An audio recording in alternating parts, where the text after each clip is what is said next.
had a hell of a day today. We got Monkey his 50th grasp. I saw that. Yeah, I was just watching that end cutscene. Nice. That was very good. Nice. How's the streaming going? It's going well. The overlays actually work. My brother yells at me when I forget something midstream, and I can fix it. So just make him a mod and tell him to fix it himself.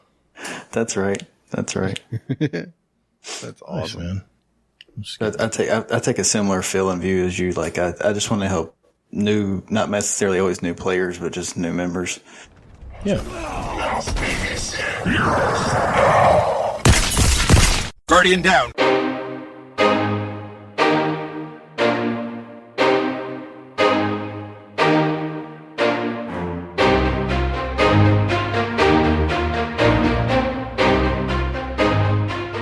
What's up, everybody? Thanks for spending your day with us. Welcome to episode 199. Damn, Hazel, so close. Of Guardian Downcast, that is, a Destiny podcast. If you love to play the game Destiny 2, you've come to the right place.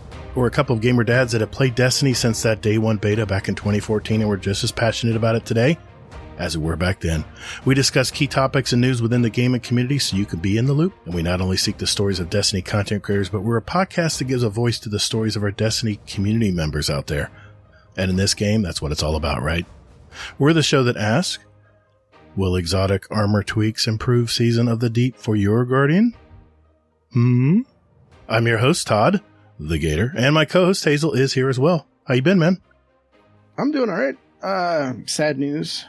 My work PC, my new one, showed up yesterday, so my vacation time is over. Oh no. Yeah, I actually had to go back to work. It sucked. But it was fun though, while it lasted.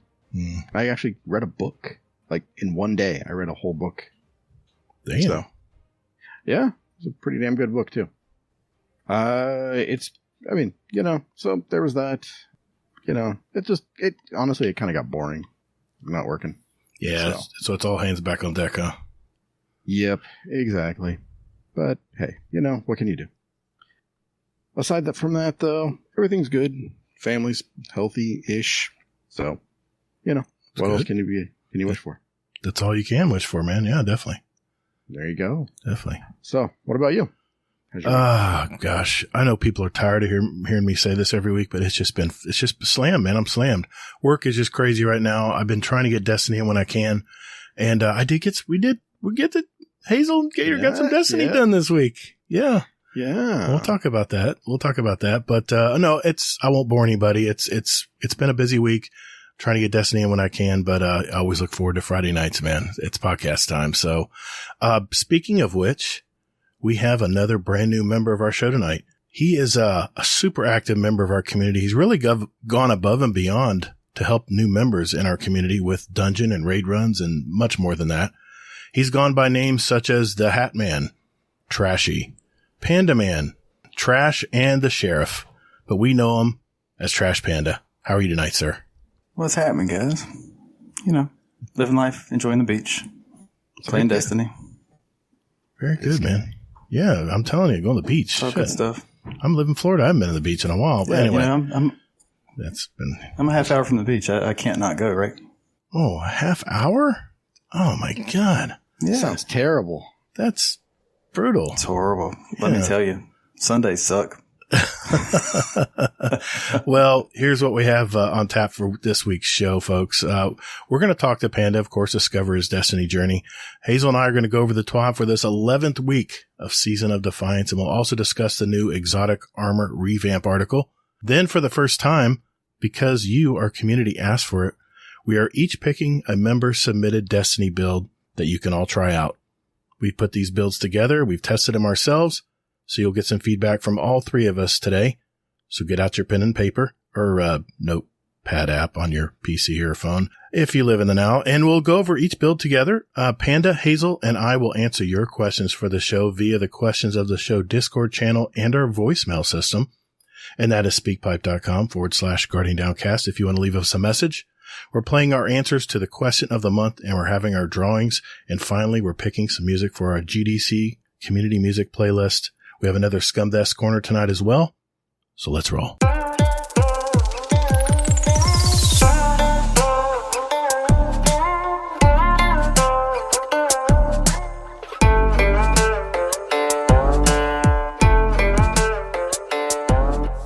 Hey, thanks for listening to Guardian Downcast. You can find us on Twitter at Guardian_D_cast. Or you can find us on our Instagram at Guardian_Down_cast and see what picks our weekly guests want to share with you. Or, you know what? Just visit our website at guardiandowncast.com for all of our contact information and where else you can find us to play any past episodes you like in any order you like, right from your browser. Man, don't or me. Hey, Guardians, while you're at it, follow our Guardian Downcast show playlist. We have it on Spotify and Apple Music. We post these links in our show description every week. So check us out. And later, Guardian. Toddles. Oh, come on, man. Not the toddles again. What's wrong with the toddles? Nothing, I guess. Yeah, if you don't like it, you can always edit it out. Yeah, I'll edit it. Okay. Mr. Trash Panda. How you doing? What's up? I'm glad. I'm excited for you to be on here. I'm excited that, we kind of got a teaser with you Excited last to be here. week, and now we get the main course. I was trying to stay low key. I contemplated actually not coming on the show for that reason. I didn't want him to have too much of all this. So you're saying, it could happen. so modest. No, I'm just kidding.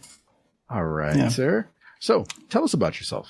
Where are you from, roughly, and what do you do? Family, things like that. Yeah, I'm part of the Carolina boys in the Discord. You got Raph, Bell, Waffle, and myself. I'm a recent transplant from about the same area around Charlotte, and I moved to Charleston last year to run a machine shop. Company I work for said, "Hey, we're buying a company at the beach. You want to move?" I was like, "Yeah, man, let's go." And so here we are. We're oh, dude, it's freaking terrible. Let me tell you. So here we are, chilling at the beach, making parts. Boeing's in my backyard, so that's kind of neat. I get airplanes and the Air Force flying over every day. It's fucking Top Gun, bro.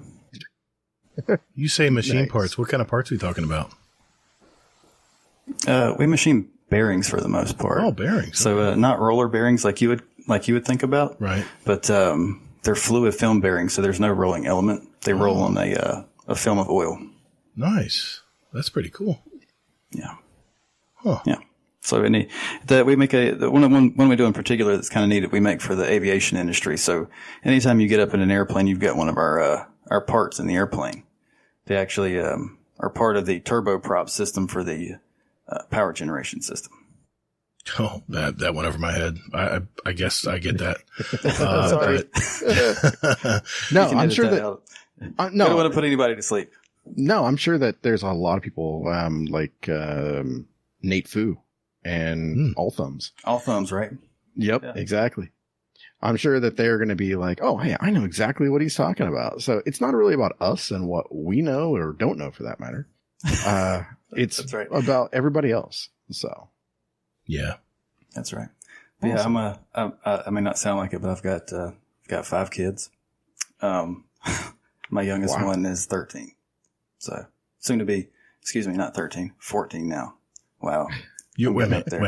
Your youngest or your oldest? My youngest is 14. My oldest is 23. Wow, you got started early, Yeah. man. Wow. maybe he just sounds young. So I have No, that's impressive. I did That's start impressive. young, but I have three of the children are mine, and then I have 2 bonus children. I got you. I follow you. All right. That's pretty cool. I got a house full, and my stepson games with me, so he's actually in the community. You want to give him a shout out? Yes, his name's Reves. He jumps in with us from time to time. I think he's ran Spire with me in Mullet, so it's a good time. That's awesome. That's pretty neat. Yeah. Me and Mullet like to do the Spire runs. So We've got a lot Just of a little. we've got a Couple few of father and son gamers in here, I think. Yeah. Wait goes way All back Thumbs too. is one of them. Yeah, that's true. who else is in here that does that? All Thumbs and I know Hammer Crasher does, right? Yeah, but there's one Yep. went way back. I'm trying to remember.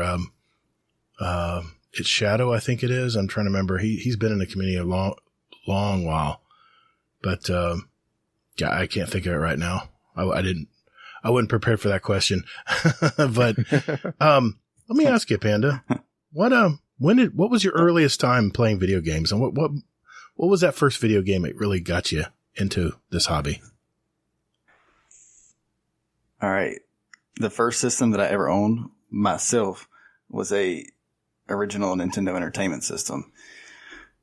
We got it as a Christmas present used secondhand because my family didn't have a whole bunch of money. So we got it years after it came out. And the first game I remember playing, and I don't remember the exact one, but it was a Ninja Turtles game where you went into the sewers and all that stuff. And then the other one was Battletoads. Nice. Huh. I could never beat that damn jet ski level to save my life. I didn't know it was possible to beat Battletoads until I saw it on YouTube when I was like 30. It made me an emotional wreck as a child. I played so many games on Nintendo. I can't remember half the games I played. Ah, it's terrible. That's sad. Did you ever play the Days of Thunder game?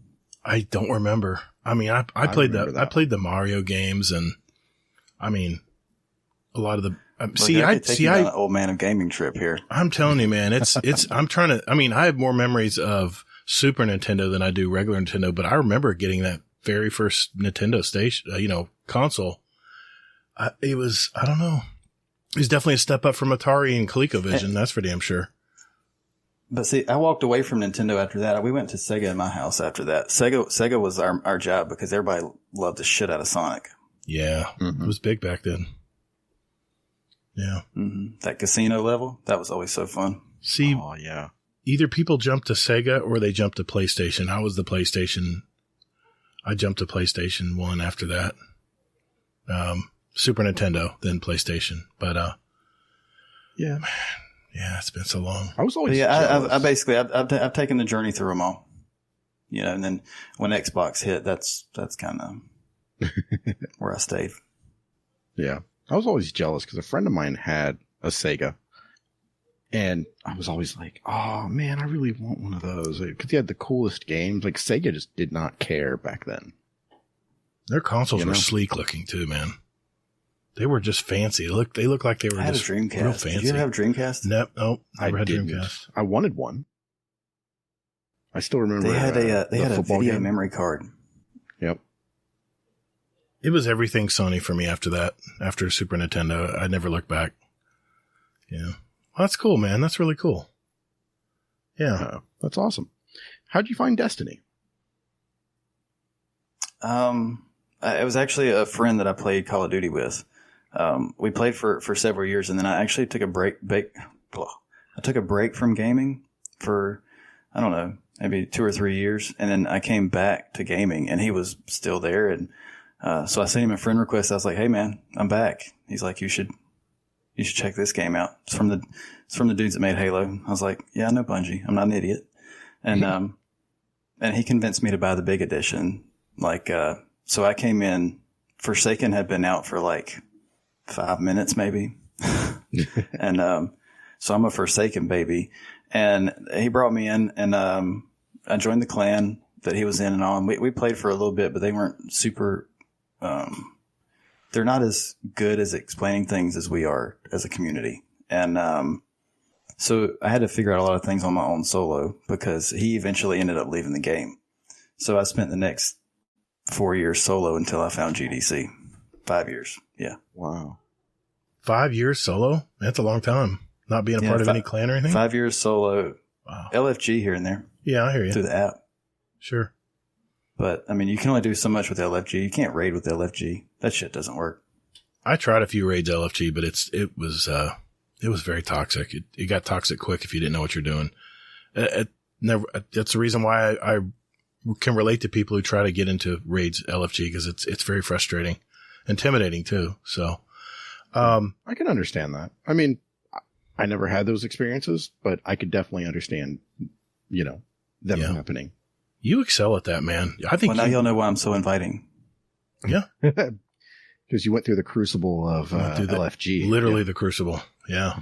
I did. I went through the hell of LFG, and I went through the hell of not have this game is amazing with the community. You guys have no idea. It's like being in solitary confinement and then they let you out into a green pasture. It's amazing. Dude, we're just pumped that you love doing it, man, because we need more people like you that like helping people. We really do. That's the guts of the community, you know? Yeah. Mm-hmm. Yep. Well, let me ask you this. What is the one thing, if you were to name one thing in Destiny right now that you're really enjoying and having fun with? Teaching new players. Yeah, I hear you, man. Hands down. Well, let me ask you this then, because hands down, Thursday nights are my favorite night of the week. How do you?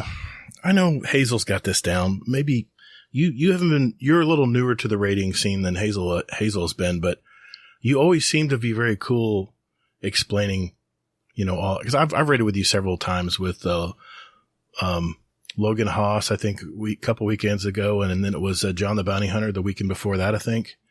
And how do you? We're taking Monkey through Ron.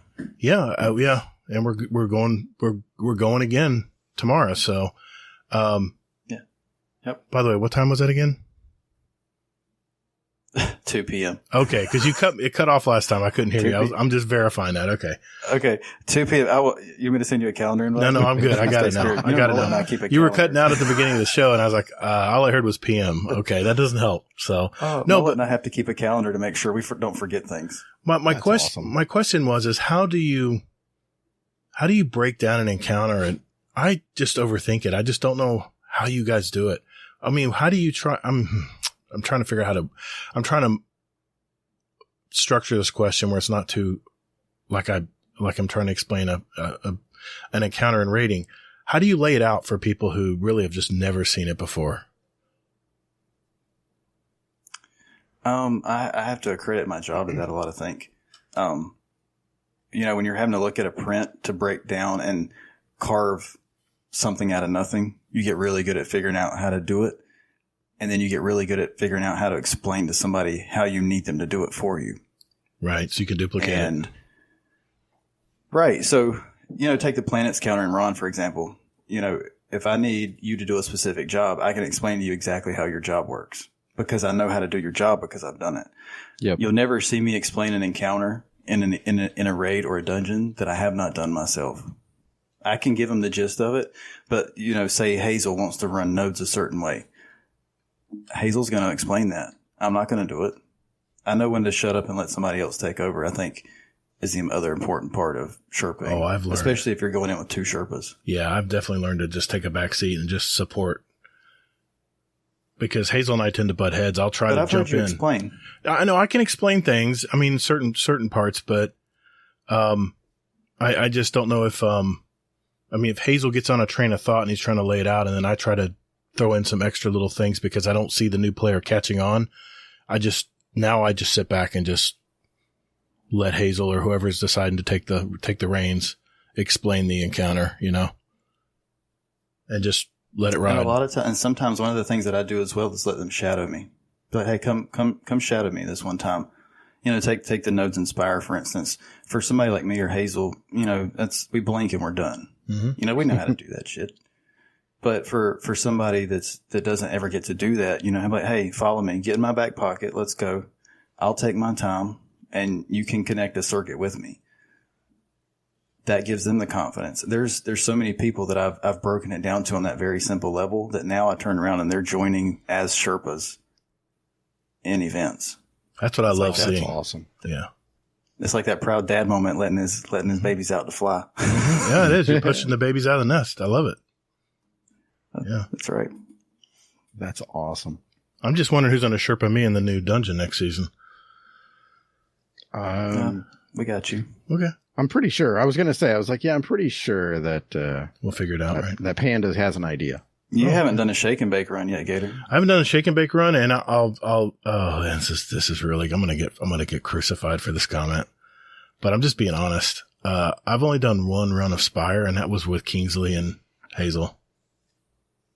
One run. That's all I've done. You're breaking my heart, bro. I know. Did you get a hat on that one run or a bow? No, I didn't get any. I didn't get either. Good question. Okay, good. I was going to get emotional if he did. No, I wasn't that lucky. My RNG's not that good anyway, but, yeah, well, so We'll yeah, take you up. I had a feeling helping people was going to be your answer there, but I just had to ask it anyway. So good deal, man. I'm just so glad you enjoy doing it. Yeah. Yeah, man. That's awesome. All right, sir. So, what have you been up to in Destiny lately? A lot of sherping. Guardian games has been actually a lot of fun. I've been kind of heavy into Guardian games. I'm not going to get the champ title, but I've been enjoying the little bit of PvP I dabbled in. I know that's might shock some people because I rile against PvP so hard. But yeah, Guardian games has been fun. All the sherping and dungeon and raiding. I'm kind of addicted to the dungeon raiding thing at the moment. I can see that. What about you, Hazel? What have you been doing this week?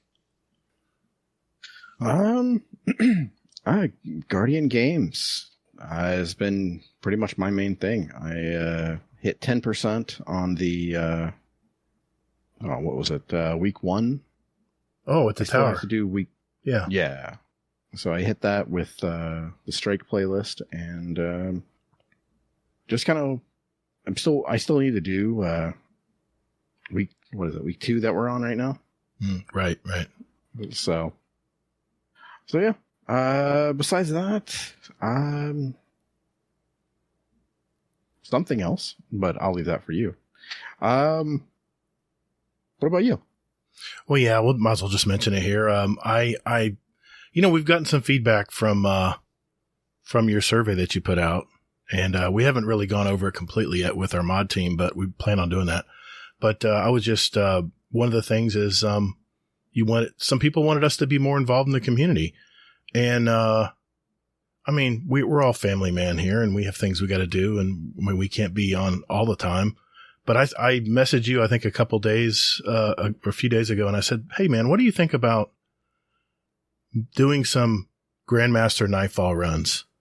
I said, soccer's really taught me how to do this one, the Glassway, which I did to get my Conqueror title last week. I said, I'm pretty confident I can hold my own in here. I said, why don't we have a sign-up sheet and let's run some of our new members through the Grandmasters? And I gotta admit, dude, one, we didn't kill each other. I was so surprised there. We're usually like an old married couple. We usually go at each other. I wouldn't go that far. We did kill each other, actually. Well, yeah, that is true. I was going to say that finisher killed me. Yes. Yeah. Who did that finisher Fun anyway? fact. Yeah. Fun fact. We learned something where basically the steel chair finisher, if somebody is standing behind it, and you do that, yeah, like he was, it will actually move them as well. The physics hits them. So I sent Gator flying in the GM, and that was one of our deaths that we had to use a res for. I saw the clip today. I was like, yep, that's glorious. me. That's me flying. Yeah. But I got to admit, man, I want to do that again. That was a lot of fun. I had confidence in what I was doing, and I didn't mind being the supporting role. I think I ran a Warlock well most of the time. I think the last game we ran with Converse fail, I was able to run my stasis build, and my God, that stasis build is amazing. I was like, it's like someone took the blinders off. I was like, why haven't I been using this more often? But yeah, it was a lot of fun. Voidlock is so good. Yeah, man. I do like Dude, Voidlock is the Swiss Army knife for Warlocks. Sarcastic. Yeah, I know. It is. It so is. Glad you could tell. I heard the sarcasm. I just ignored the sarcasm. But let's see. We had DJ Revan ran with us. Yep. Do you remember who else ran with us that night? It was Revan, Converse, and Wormwood. Wormwood, yeah. Like 3 that we did. We really ran 5 because we got to the very end with a sliver on the boss and those daggum chicken bird Wyverns piece of craps got us. Yeah. And you get caught in that room, man, and you're panicking, and all of a sudden everybody died. Just the thing is everybody died like immediately. The void was real, man. It really killed a lot of us. Killed me and I think Wormwood together, and then you were left, and you got caught in a corner between the boss and the chickens, man. The chickens, dude. You got to kill the chickens quick. But, man, I had a great time though. I just, I definitely want to do that again. We both streamed it. So we had, people looking from both sides of the equation there to see how our builds were doing, how we were playing. And yeah, it was a lot of fun. Let's see what else. I ran some Crucible earlier in the week, for the Guardian games. And can I just say, I'm just loving Guardian games. They just shower loot your way and it's really fun. I don't think it's as much of a grind as it was last year. And, I'm almost to the champ. I got some more medals to slam in there, but I'll get that done the next week and a half. So, but yeah, that's pretty much it for me. It's, been work. But, yeah. Well, Panda, why don't I, let me ask you this. This is, kind of close to my heart here. It's a 2-part question, really. Is how did you originally find our community?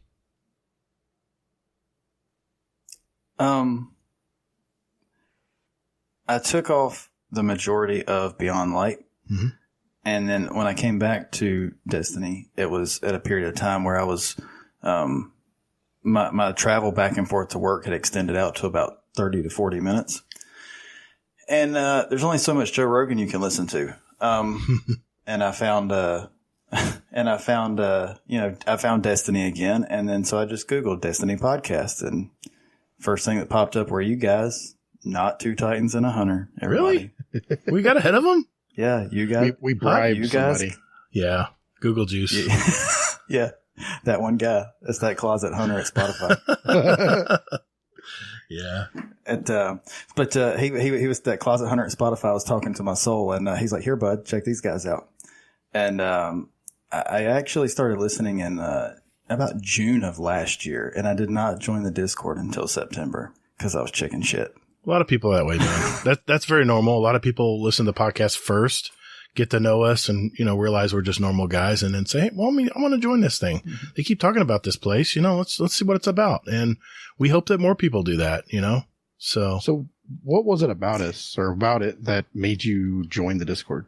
Yeah, was it the ad? It's that it was the ad where you said later, Guardian. Go ahead, do it one time for me, just one time. Which ad's that? I'm trying to remember the ad. Say it, Hazel. Say later, Guardian. Come on, bud. Oh, yeah. It's that ad. Okay. We have so many ads. We can't even keep not the track. original one. The original one was it was Gator who said that. Yeah. And we flip flopped the roles. That was better in your voice. Sorry, Gator. Oh, it's all right. I'm sorry, Gator. It's fine. Yeah, that was me being Hazel sarcastic. takes the money on it, bud. Yeah, that was me being sarcastic because when Gator said it originally, he was like, "And later, Guardians." Yeah, it was a little. I should have redone that one. Hindsight, I should have taken no, that you again. shouldn't have. Just like that thumbnail you made for that video, you should never replace things. Yeah, you're probably right. But no. What really brought me in was hearing the community members come on and talk. Yeah. And say, "Hey, this is cool. Here's what we did. Here's who I am." I'm like, well, I'm kind of like that guy. He doesn't seem like he's rude. And that's really what it was, because so much of LFG is a toxic thing. When you get a little bit of warmth, you just want a little more of it. But no, it was the general vibe that everybody had, and there was some humor, and you put on a really polished show. So thanks, man. Yeah, why we not? Try. I figured the community would be just as well ran as the show, and it most certainly is. I mean, we wow, but we have boundaries. Yeah, we know when to pull it back. Yeah, that's right. Cool. Well, more importantly, my second part of the question is, Panda, do you do bennies? Situationally. Okay, that's a yes. I'll take that as a yes. No, it's not. That's a yes. He said situationally. Nah. It is. I need it for clothes from Shade of One. Okay. I gotta get my my spin, whatever. What's it called? Oh, you're talking about your transmog components. Yeah. Yeah, my transmog stuff that I need. And then the gunsmith, because they give me cores until GM's unlock, and then all bets are off. I don't do shit after that. All right. Fair enough. You get enough materials from GMs that at a certain point you don't need bounties whatsoever. I was starting to realize that after 3 runs. Not 5 full runs, but 3 runs. Yeah. I mean, when you get 4 golf balls to drop in one GM. Now, keep in mind, it was double drop week. So, of course, it was showered with loot this week, but we'll see what happens next week. But cool deal, man. All right, Hazel. Let's see. Where are we at now? Are we at our signature questions here? Or do you have some questions you want to bring in from some of the members? Where do you want to go here? Yeah. I've got some questions here from the Discord for you. Which we kept from you Can all I week. just say something before we start asking Discord questions? Sure. I want everybody to know that I'm coming into this completely blind. I asked Gator to hide everything from me. I did. So everything you guys asked, I haven't peeked. Nice. I can confirm. He still can't see that channel. Yeah. I still can't. I'd like to see it when we're done. Please don't forget so I can ask questions next week. Oh, no. Just remind me. I'll give you the permission back. Okay. So I won't delete these questions then. Well, yeah, because the whole channel is time gated. Yeah, that way he can see them. Yeah, makes sense. Okay. So I'm going to do this just like they're in here.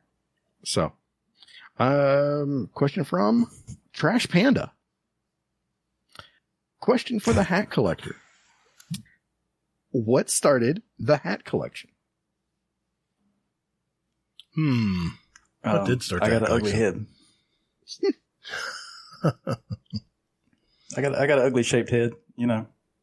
That's That's all it is. Lies. Hey, I've seen that hair. No, braided. it's an easy way to express yourself. I think. And, if everybody's probably picked it up, I'm a little eclectic. So I have a lot of weird random things that I like, and I'm a little obsessive. So, the hats kind of fit that bill because they're all the same and they're all different at the same time. Yeah, I think someone challenged you to 30 days of hats, didn't they? 31 days, was it? Yeah, you're the one that started this whole dickhead. 31-day challenge. Yeah. Yeah, I said, I and I still didn't go through them all. I know. I didn't think you'd have 31 hats. I was like, do you think you could do that for 31 days? He goes, done. I'm like, okay. Yeah. I did. Yeah. We should probably give him that was fun. And that was one of those things that, also when you did that was actually probably the biggest relaxing opener for me to the community. Because I got to see my ugly ass face for 31 straight days. You know what you look like. That's for sure. You know, everybody knows exactly what the sheriff looks like. So, but no, that was a tremendous amount of fun. And then that spawned out into, Danger and, Technical doing one each. And then now Rodimus is doing one. So, yep, that's exactly. Right, that's right. I challenge anybody that's got a hobby that can do 31 days to throw it in the hobby channel. I promise you I will follow along because I love stuff like that. It's pretty cool. It really is. Well, hey, do you have a favorite hat? My new one that I posted recently. I don't wear it that much, but it's the big brim black one.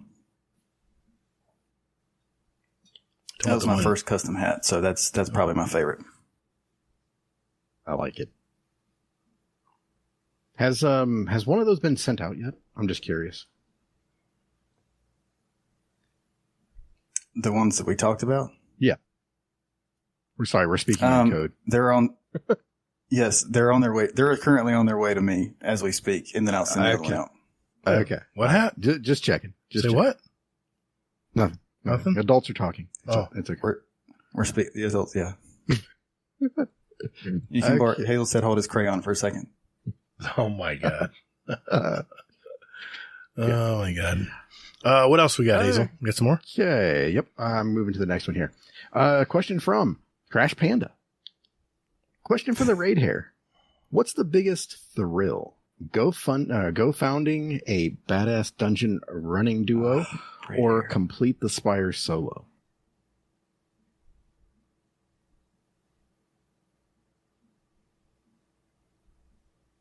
Man, I don't want to pull a Kingsley and say pass. Both. I don't know. Man, that's hard because you're scratching 2 itches, right? But no, anytime you get to do it together, I'm down for that. I love solo, but let's do it together. Nice. All right. Question from Sogren. Most useless exotic in the game, in your opinion? And if it isn't Heart Shadow, which one is it?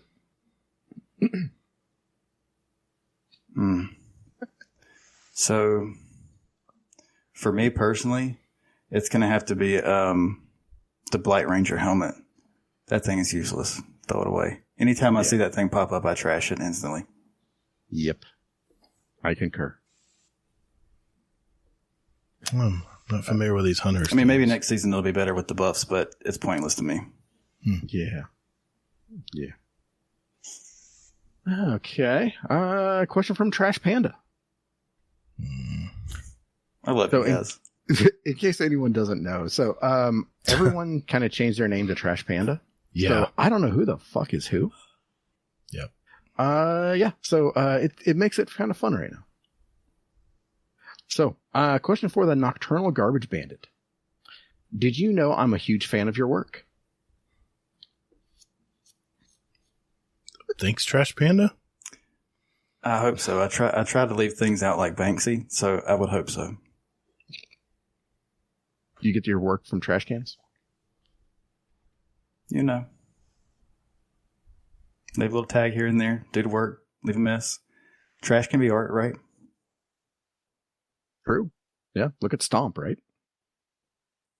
That's right. Okay. So here's a a fun follow-up. fact. I was in band in high school. Just a pigtail on the Stomp thing. And the drum break in our marching band one year, the drummers played Stomp style on trash cans. Nice. Yeah. That's pretty cool. So here's a follow-up for you. Question from Trash Panda. Question for Space Mafia Panda. How much trash would a trash panda chuck if a trash panda could chuck trash? How much does Rodimus weigh? Coincidentally, he is that trash panda. He's the one, because he's the only one in green. He's got his 2022 speedrun title thing on. See, I can pick them out. I can pick them out, some of them. Nice. I love you, Rodimus. Okay, now here's one I have to know. Okay. So this is from Trash Panda as well. Okay. Question for the Low Country Raccoon. A follow-up to my question on my episode.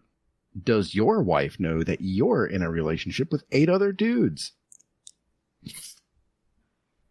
Yes, she does. I get the eye roll too. So I know that eye roll. It is what it is. As long as it doesn't invade into couples time, it's okay. Yep. So I've been told anyway. I mean, I wake up every morning still. That's the important thing. Yeah. All That's right. There we go. I'm doing a quick check here.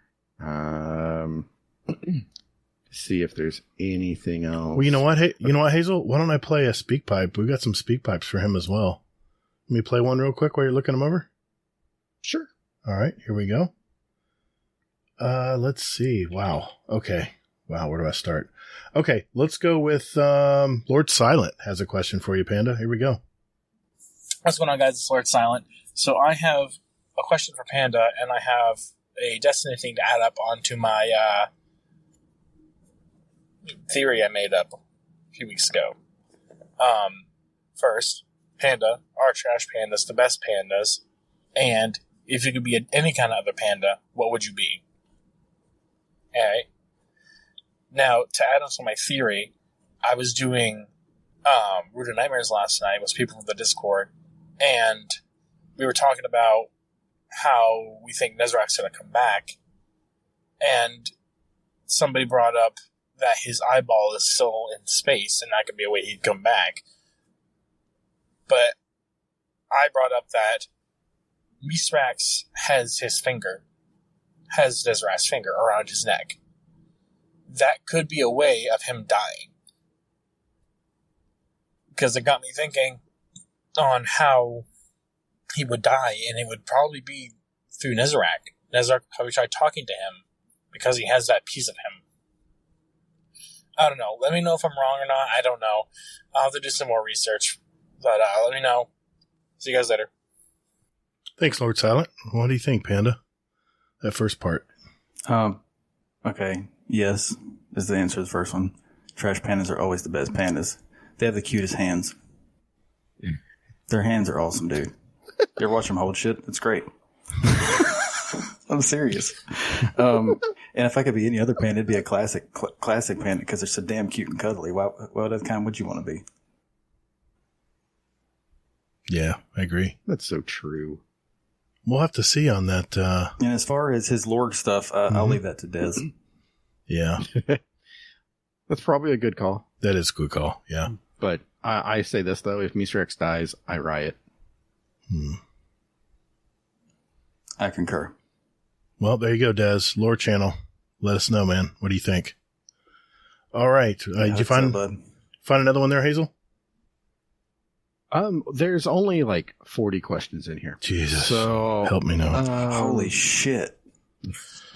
Yeah. Oh, popular guy, man. Yep. That's what I get for. The problem is we only got 3 hours. We only got a Rogan show here to do. So I guess I did qualify it and say that we may not get to your question. So it's up to you, Hazel, which ones we pick. Yeah.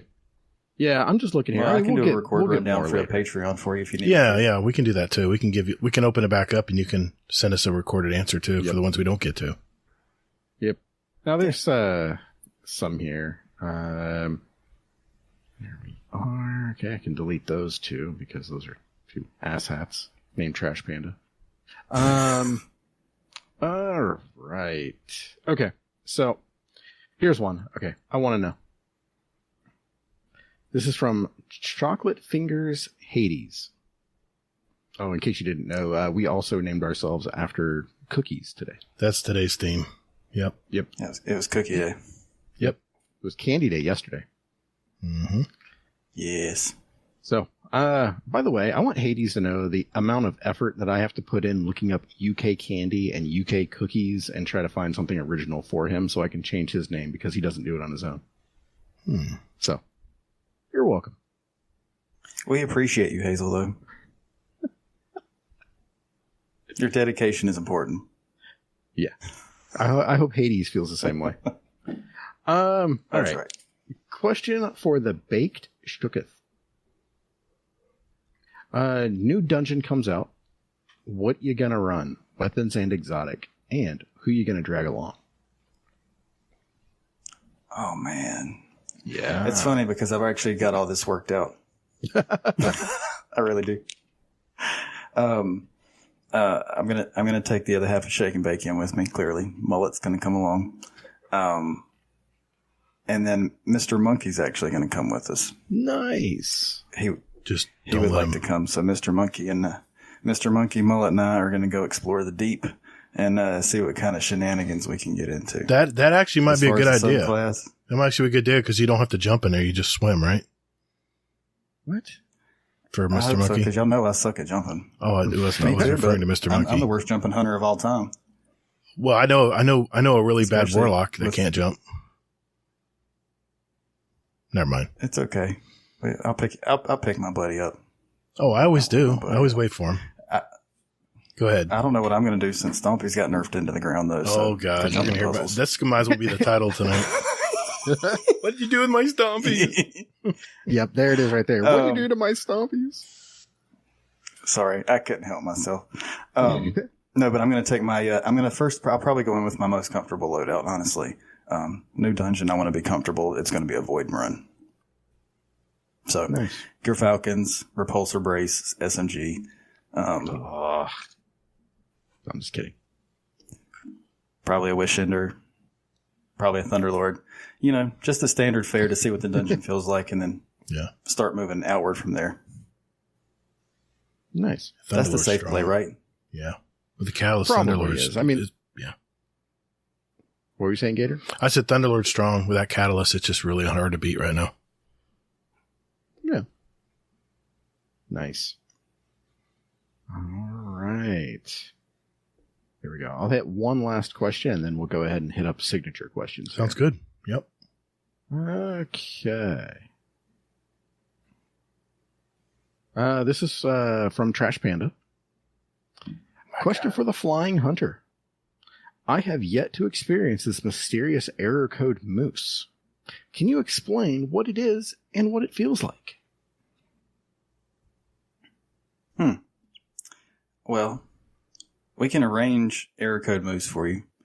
Oh, I know what it is. You know that feeling when you're sitting somewhere and there's this weird tickle in the back of your neck, and you're not real sure why it's there, and you turn around to look and nothing's there, and then all of a sudden you're 87 feet from where you were just standing,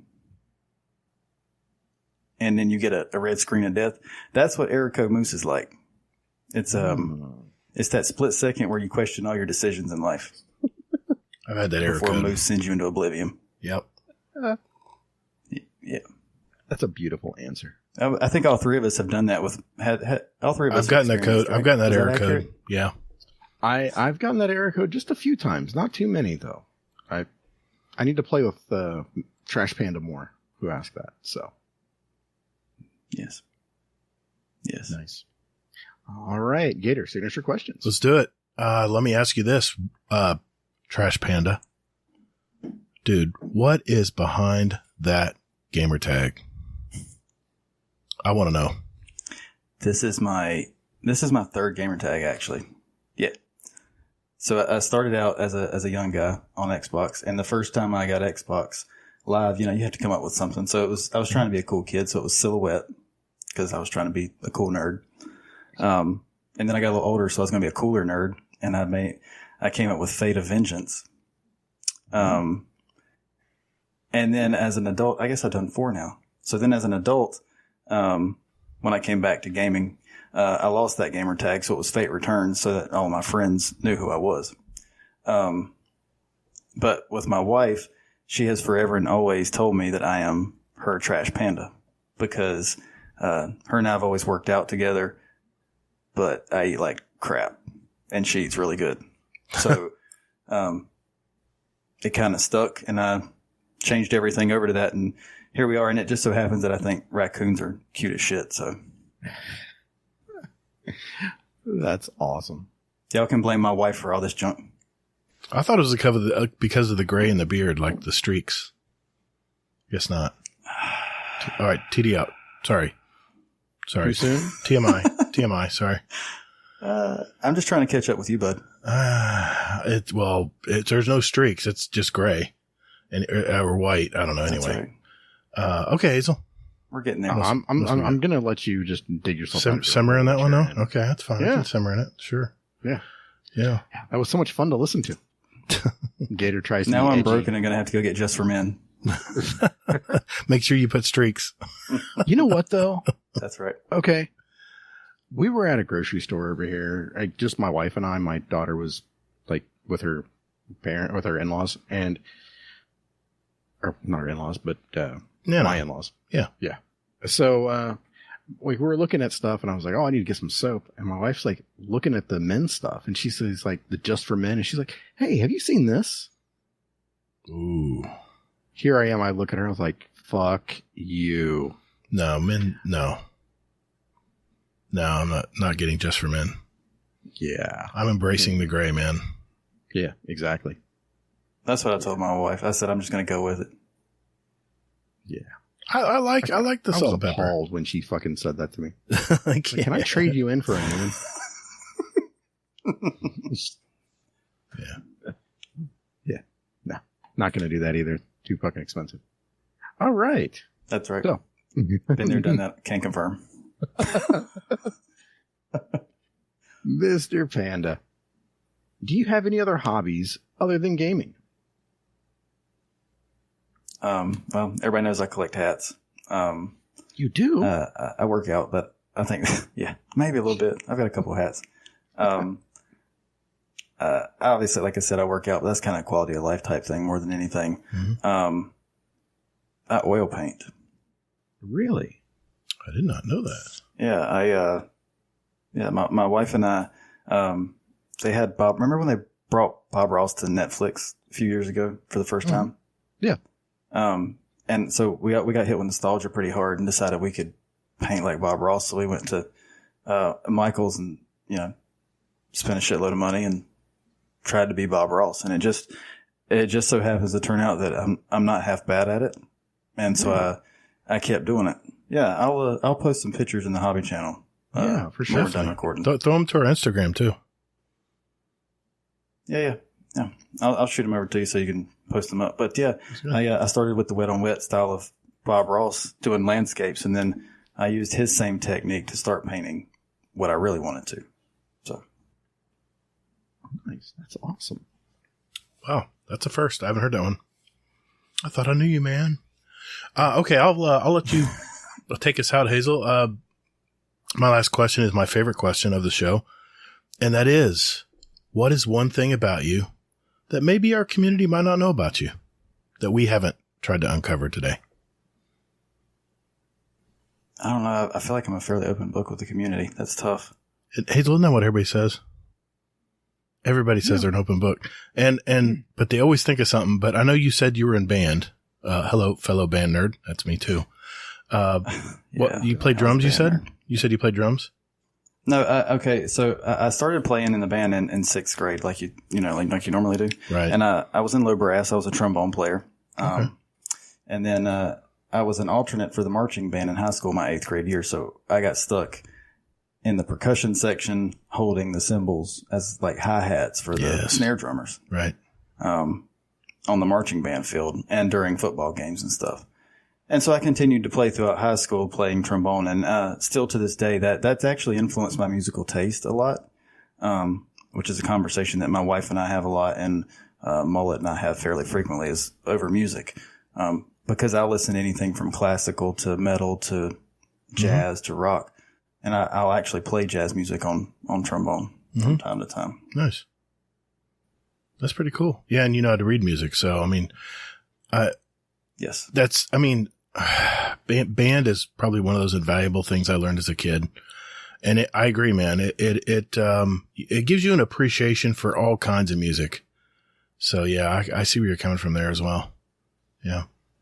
It kept me out of a lot of trouble as a kid as well, because you're too busy to get into stuff you probably shouldn't. That's very true as well. It's a tough age, you know. But yeah, I was into, well, never mind. Hazel, why don't you take us out, man? You're still into it. Okay. So, oh shit, Mr. Panda, and do you have a motto or mantra, or a couple of them that you like? Yeah. The number one that really always sticks out to me is it'd be like that sometimes. Yeah. Okay. Because just sometimes it do. I mean, sometimes you just have to accept life for what it is. Sometimes it sucks, sometimes it doesn't, but if you accept it and move on, I promise you'll get happier a lot faster. This is true. Control the things you can control, and don't worry about the things you can't. That's my attitude, though, guys. Sorry. No? That's right. Well, hey, that's right. If you can't do anything about it, you can't get upset. So you can't. Yeah, you can, man. Well, Trash Panda, dude, thanks for sharing your life with us tonight. Thank you. Yeah, man. Well, that means it's speedrun time, Hazel. What do you think? You think he'll beat Bell tonight? I don't know. We'll see. All right. We're going to find out right after this. Call the Praxic Order. Call the Thanatonauts, the Jinsen Scribes. Call everyone so they can witness you. Okay, listeners, this segment is called The Speedrun. This is where I have a database of over 600 possible questions for our guests, and Trash Panda here is going to have 2 minutes to answer as many as he can. These are short 1 or 2 word answers, and at the end of the year, the guest with the most answer will win a prize and title of 2023 Speedrun Champion. The questions are custom curated by me, so no one can memorize the order, and just quickly answer what comes to mind. Tonight, I'm going to read the questions out from my list. Hazel is our timekeeper and quality control expert and the judge. In the event of a questionable answer, Hazel's decision will be final. I think you know this guy. Told Bell is our current leader with 53 questions answered in 2 minutes. So what do you think, Panda? Bitch. You ready to do this? I knew you were going to get that in. Yeah, I'm ready. Let's go. All right. Hazel, 2 minutes. We good? Yeah, we All are right. good. Let's make a run at it. Here we go. I'll ask as quickly as you answer, sir. So here we go. Yeah. 3, 2, 1. Warlock, Titan, or Hunter? Hunter. Morning person or night owl? Morning. Void, solar, or stasis? Void. If you could live anywhere in the world, where would it be? Here. Fries or onion rings? Fries. Controller or mouse and keyboard? Controller. Picard or Kirk? Picard. Strikes, Crucible, or Gambit? Gambit. Are you an AMC Stubbs member? Nope. Darts or pool? Pool. If you could choose, who would voice your ghost? Morgan Freeman. Mustard, brown or yellow? Brown. Human, awoken, or exo? Exo. Precision or spray and pray? Precision. Is Scumdeath your uncle? Of course. What's your favorite Destiny planet? Io. Delete one. Gambit, Crucible, or Strikes? Gambit. Have you ever been to the Lighthouse? No. What's your best sandwich? Ham. What armor slot do you use as an exotic? Chest. Last Wish or Garden of Salvation? Garden. Ikora, Cater, Zavala? Cade. Red or blue? Red. What number am I thinking of? 7. Do you have pets? Yes. What's your favorite word? Fuck. Destiny 2 seasonal events, yes or no? Yeah. Yes. What's the one thing you own that needs to be thrown out? Trash. What's the worst job you've ever had? Trash. Batman or Spider-Man? Batman. Do you have a tattoo? Of course. Hive, Taken, or Scorn? Scorn. Favorite drink? Vodka. Mountains or beaches? Beaches. Solo or fire team? Fire team, always. Gas, electric, or diesel? Electric. Can you drive a stick shift? Of course. Aldrin or Crow? Crow. Do aliens exist? Of course. Apple or Android? Apple. Star Wars or Star Trek? Star Horse. Hamburger or taco? Taco. Have you ever asked someone for their autograph? Yes. Extrovert or introvert? Extra. Destiny 1 or Destiny 2? Destiny 2. Room, dirty or clean? Clean. Fashion or function? Fashion. Coke or Pepsi? Coke. Kill clip or Rampage? Rampage. Pineapple on pizza? Yeah. Fine. Man, I don't have it listed here, but I think that was close, Hazel. Whew. Good job, man. Good job. All right, Hazel, how did he do, man? What did Bell get? 50. Wait a minute, 55. Hold on. Now I got to look again. 55, I think. Let me look. Hold on. 53. Fuck. 50. So close. I even, he stumbled twice, and I was like, all right, that's one. So Yeah. I was like, come on. In my head, I had 3 stumbles. Yeah. Well, we throw a few through a few curveballs in there because, we got to keep you honest. So, yeah. Does that put me second then? That I is think a podium finish, sir. That's silver medal. I'll take it. So close, Nice. man. So close. Actually, Kingsley got 50 as well, if I remember correctly. Oh. So you're tied with Kingsley right now. Yeah. Nice That's a job, good one to man. be tied No, with. dude, that's really good. Not bad at Yeah. all, man. Good deal. Hey, everyone. Do you have a great speedrun question? If that's a yes, join our Discord and enter them in our speedrun question ideas channel, and we'll add them to next year's speedrun. Just remember, they need to be yes or no, 1 or 2 word answers. Either or questions will also be accepted. And the only open ones I really like are, what's your favorite? So at the end of the year, we're going to have 2 drawings for a $25 gift card of your choice, and you can enter up to 5 questions to go into the drawing. We need some creative questions out there, so let's hear them, and good luck. Also, if you're enjoying what you've heard so far in our little show and you know someone who plays Destiny, please do us a favor. Share the show with them. That's how we grow as a community. All the links will be right down in our show description, right down there. I'm pointing downward. Never mind. Okay. What the hell are you pointing at? I don't know what I'm pointing at. Never mind. I'll edit that out. Okay. Thanks, Panda, for playing along. That means it's time for this week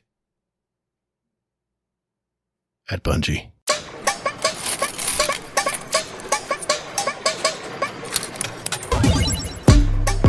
Hey guys, this is Marcus B814, and I'm guesting again over here on the Guardian Downcast, a Destiny podcast. A Hazel is an elitist podcast, and Gator has way too many bounties stored up for the 4th season of Lightfall. So, keep listening and enjoy the show. All right, Hazel, 11th week of Season of Defiance. Man, only 2 weeks left. What's going on with Bungie this week, man?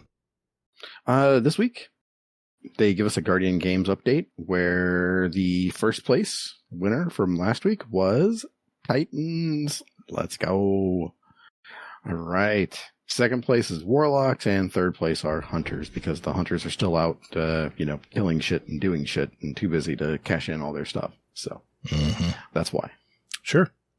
And I'm surprised Warlocks are second. I'm surprised they put down their books. Okay. Here we are. A little PSA from Bungie saying, hey, buy our merch. Then they give us a Season of the Deep, Season 21 trailer or teaser here, where they're like, hey, it's only like 8 seconds long, so that doesn't really spoil too much. Yeah, don't blink. So, yeah, pretty much. There's a lot of cuts in there and stuff like that. But yeah, I'm trying to go into Season 21 as spoiler free as possible. So I'm with you, man. It's a new thing for me, but assuming it's Titan and things like this, and I don't want it to be spoiled. Yeah, so. Can I just say something real quick, Hazel? No. Okay. Go ahead. Our buddy RNG Gator put this in the Discord, but I just want to reiterate it in case those of you who haven't been in Discord to see it. Since we are approaching Season 21, we're asking that anyone who gets spoilers, who wants to talk about spoilers, we have a Destiny spoilers channel. And please do not post anything in the general chat or in the general Destiny channel, because there's people like us that don't want to know about it.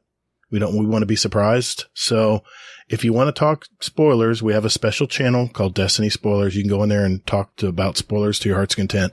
But I'm with you, Hazel. I've not looked at any spoilers, any leaks, anything on Twitter. I've just kind of turned Twitter off. So I just want to reiterate that for anyone who joins our Discord, that we're very strict about that. We do not want to spoil people's games. So. Yep. Good call. Okay.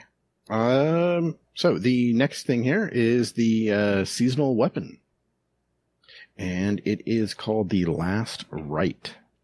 Now, it's a scout rifle. It's a Tex Mechanica one, and it's a kinetic aggressive scout. I have a feeling that Tex Mechanica really doesn't make much else besides aggressive stuff. So, yeah, looks good. I mean, yeah. What do you guys think about these? The ornaments and the base one. What do you guys think? What do you think, Panda? I think they look good. I'm not a big scout rifle user, but yeah, I think they're sexy and they fit the vibe of Tex Mechanica. Yeah, I've always liked their weapons. Sure. I like the look of the Tex Mechanica stuff. I mean, yeah, I wear a hat, They have that eclectic space cowboy look. I love it. I've always loved the style of their stuff. What do you think, Hazel? Yeah. I can't stand the ornamented ones. Really? So I'm just going to go with the base one that just looks super awesome. Kind of shiny. And yeah, there we go. Okay. Then they move on to the ornaments and the armor set that is out there, where basically, minor spoiler alert here, you're going to look like a fish. And you're going to like it too. So, what do you guys think of this armor set? Yeah. What do you think, Panda? I'm not mad at it. You're not? Look like a jellyfish. No, honestly. Is that a good thing or bad thing, Gator? I don't like the Warlock thing, but I have a feeling I will be playing Warlock next season, so I guess the Hunter one looks okay. Yeah. Well, it's okay. It'll be an ornament for you. So. That's true. I can take it off. True. I don't know. I like the Captain Nemo look, man. I like the, yeah. I like it. I like it's different. It's different. So, yeah, what do you think, man? I don't know. It's pretty decorative. I like it. I love it. I mean, I think that the Hunter and Titan look the best. Yeah, I agree. Warlock looks okay, I'll be honest. The gauntlet, the boots look good. With the little, I don't know what the they're boots called. look good. That's all I'm going to say about that. Okay. No, I'm just making fun of you. But no, I mean, I like the arms. Oh, wait, I'm sorry. Titans don't, Warlocks don't have arms. Really, they just have a chest that covers the shoulders and is like 90% of them. Never mind. Their dress. Yeah. That's open in the front. Don't Don't listen to him, Warlocks. Don't listen to him. Carry on. Just keep killing those Guardians. All right. Gild that title, Guardians. So, basically this is their PSA to finish up the season pass and do shit like that because your shit's going to be going away. And also they want to see how we look too. So go on Instagram, Twitter, and tag them on socials and all that good stuff. So, cool deal. I want to see something real quick here because the next section is about the dungeon. So, it's still redacted. Big surprise. But it's going to be available on Friday, May 26th. So 2 weeks from today, it's going to be available. Wow. Well, I mean, we don't have to worry about power, so why not? Well, yeah, exactly. It just feels weird that it's going to be so soon because we've got the next season comes out. Yeah. Like that Tuesday. Is that right? Wait a minute. Yeah. May 23rd. Yeah. Yeah, that's right. That's so correct. We'll be just getting into the seasonal story and then we'll have the dungeon like right away. Damn. Yeah. I kind of wish it was later. I kind of wish it was a week away. Can you imagine that? Make the dungeon like the finale. Oh, that would be awesome. That would be all kinds of badass. It'd be really cool if it was Zivu Wrath. That would be even better. But I don't know. I think it would make a good mid-season edition. I think it's a little early. Because of seasonal stuff. But I think mid-season when everybody starts to wane a little bit, drop a dungeon on them, keep them engaged till the next season's ready. That's true. Yeah. Yeah, that's a great idea. Because you figure, once the season ends, it's just like everybody checks out kind of thing. Except for like the hardcore players who were just, invested in it anyway. So, that's what I'm saying. Like, throw it down there. What if they're doing the dungeon early in the season because we're probably going to have summer solstice at the end of the season, probably like they did Guardian games this season. Solstice I'm guessing of Heroes. Yeah. So I'm guessing that might be why. I know. Yeah. Yeah. So we're going to have Season of the Seraph, and then we're going to have, Solstice of Heroes, and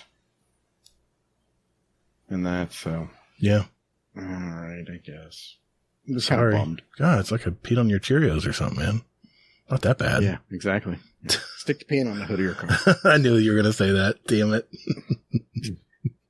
All right. So, Eververse is getting an upgrade. All because Bungie needs your money. $3 billion is not enough.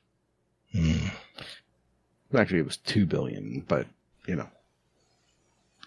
Okay. So. Can I say I'm not upset by that? Just because Discord stuff, I'm going to go ahead and say, yes, it was $3 billion, but it was basically $2 billion to buy the company and a $3 billion for bonuses for anybody that stayed a year. Right. So there you go. That's why I'm saying $2 billion instead of $3. Yeah. Okay. So yes, Eververse is getting an upgrade where basically they're going to take a gander at everything that you have, and then they're going to say, hey, this could fill out your collection. Something like that. And then they're going to show you things that are recommended for you. Don't they do that already, though? I mean, how is this any different? Is it just a more selection? This is basically an algorithm that's, oh, you typically buy this shit. Here's some more shit for you to buy. Oh, so they're going to realizing what you've already bought. In other words, right now you go to Eververse and it says, well, you've already acquired it. They cross it out. So they're going to try to do a little AI here and try to see what you don't have yet. Maybe is that what you're saying? Yeah, or they're going to, I'm guessing this is going to be kind of intuitive. So like if you use Mask of Bacchus a lot or something like this, they're going to say, hey, here's the Cloak of Bacchus for 600 silver that you can buy. That's going to pair with your Mask of Bacchus and it's going to light up like the mask does. Sure. Something like that. Wow. So, right. Yep. Or it's like, hey, you buy cute emotes. Here's the Hatchling Huddle one.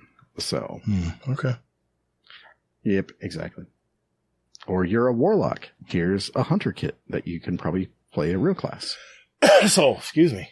Allergies. Ooh. Jeez, those are some allergies. Yeah. Allergic to hunters.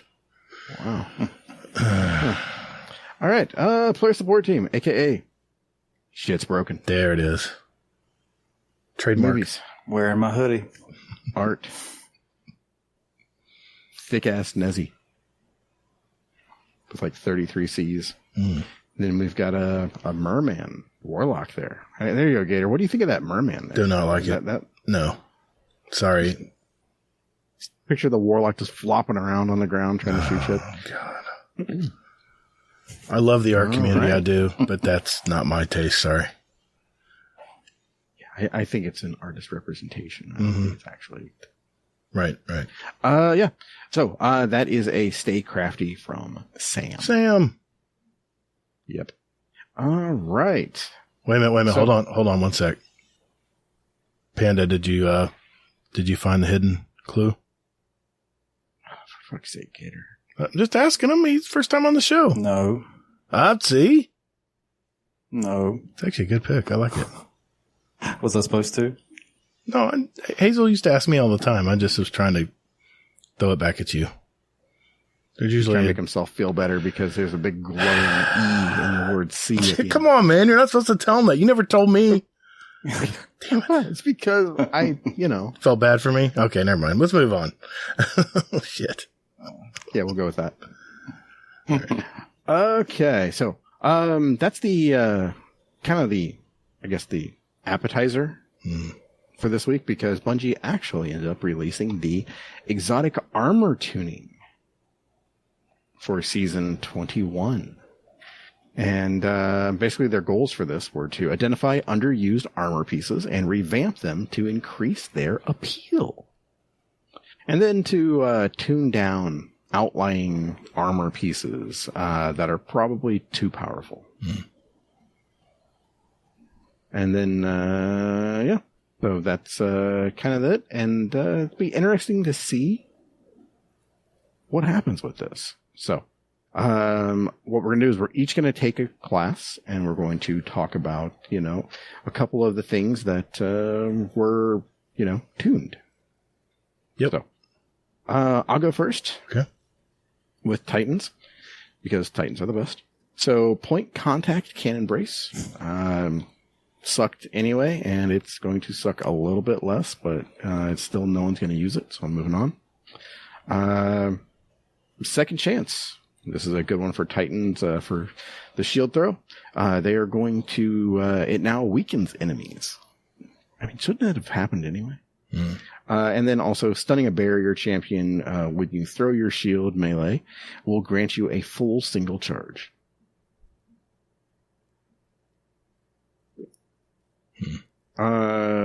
Stronghold.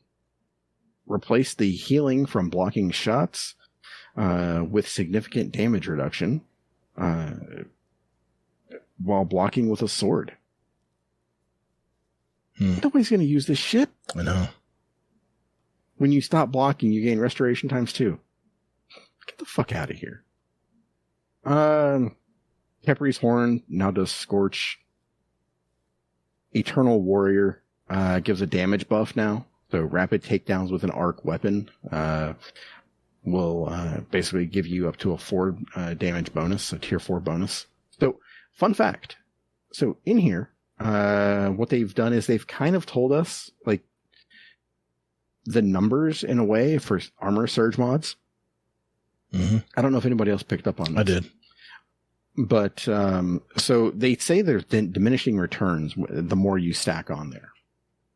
But what they state is that it's a 25% damage buff for a tier 4 damage bonus, with Eternal Warrior, which is more than 3 surge mods. So I'm guessing 3 surge mods is probably about 21%, something like that, maybe. So yeah, something interesting there. Aside from that, the only major one was no backup plans, where basically replacing, this is a complete rework for no backup plans, by the way. So, while you have a Void Overshield, shotguns deal additional damage, and shotgun final blows refresh your overshield. While using a Void subclass, rapid shotgun final blows and defeating a powerful enemy with a shotgun grants you a Void Overshield and kicks off your health regeneration. nobody's going to use any of this shit. I'm just going to be honest and say that. I'm sorry, Bungie. Yeah. These Titan ones, these aren't sexy. I mean, Path of Burning Steps basically got the same thing that Eternal Warrior got, except for Solar. It's just, come on. None of these are sexy. Dune Marchers got nerfed, FYI. So it's just, I mean, these Titan ones are not sexy. No, it's just not part of it. I'm sorry. Yeah. I don't know. Nothing really stood out. Exactly. There's nothing here that says, play Titan. It's going to kick ass. Yeah. So, yeah. All right. So, who's next? Gator? Panda?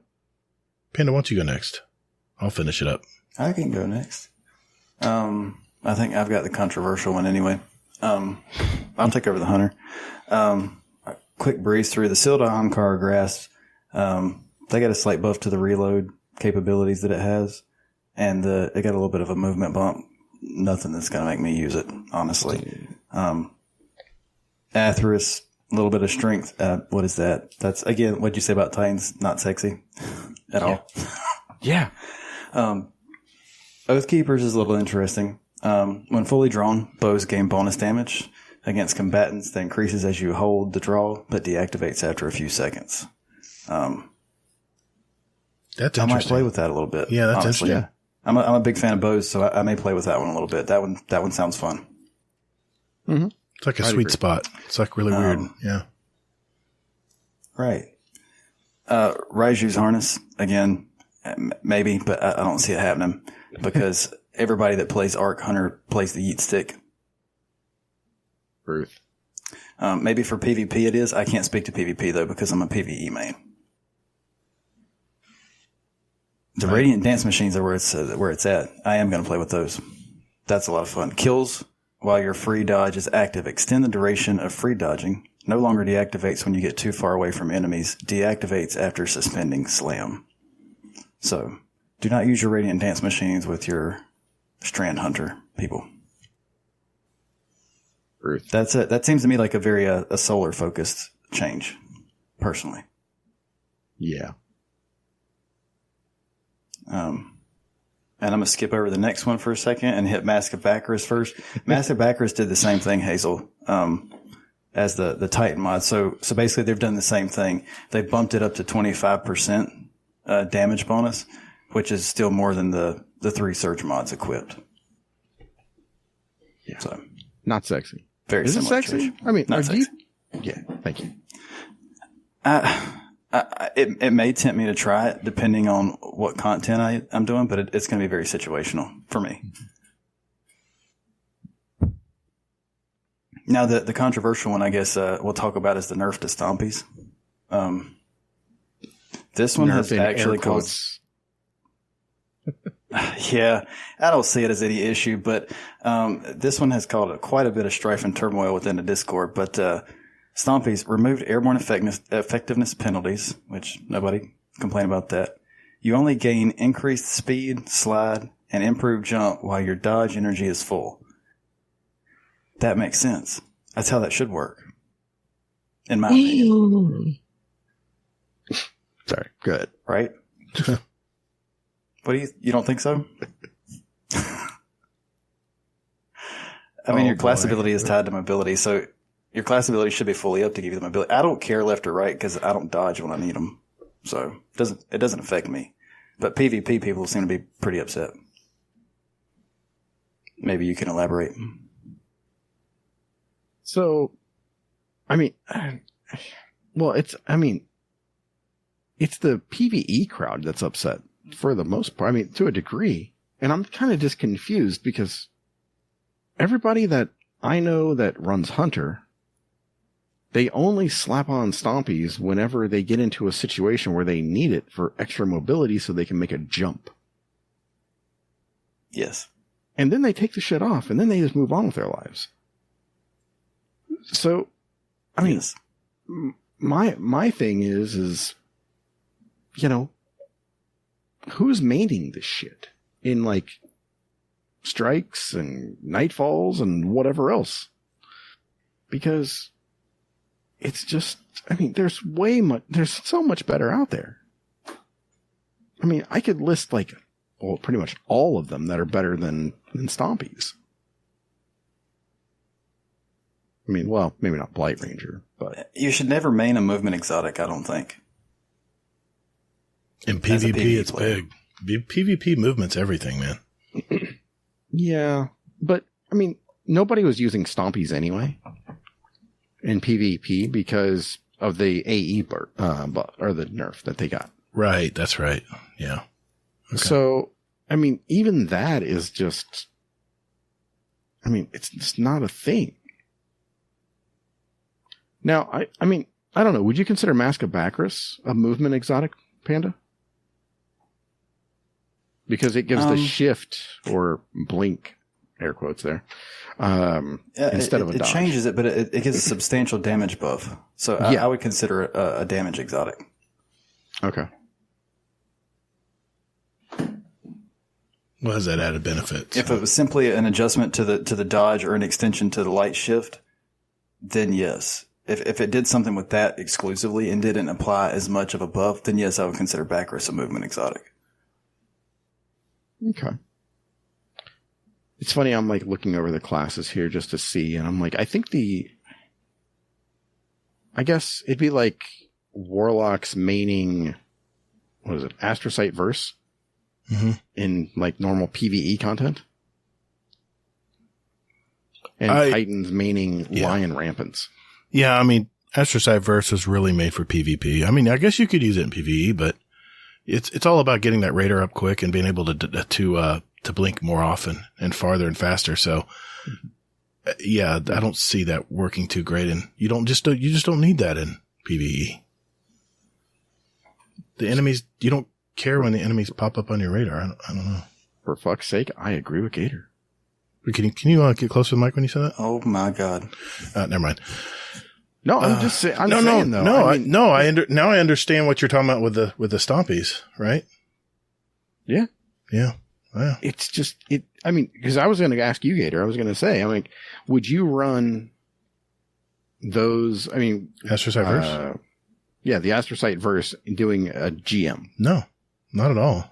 I'd have damage exotics, or buffing perk exotics, or buffing abilities spam. That's what I want for that. Yeah. You heard it right here. So what? So why is everybody upset about this? I'm sorry, I'm not a hunter, so but you will be. So it doesn't affect me whatsoever. Yeah. I mean, the PvP crowd, I think that what they're mad about is the fact that Bungie said they're removing the airborne effectiveness penalty, and everybody's like, yay.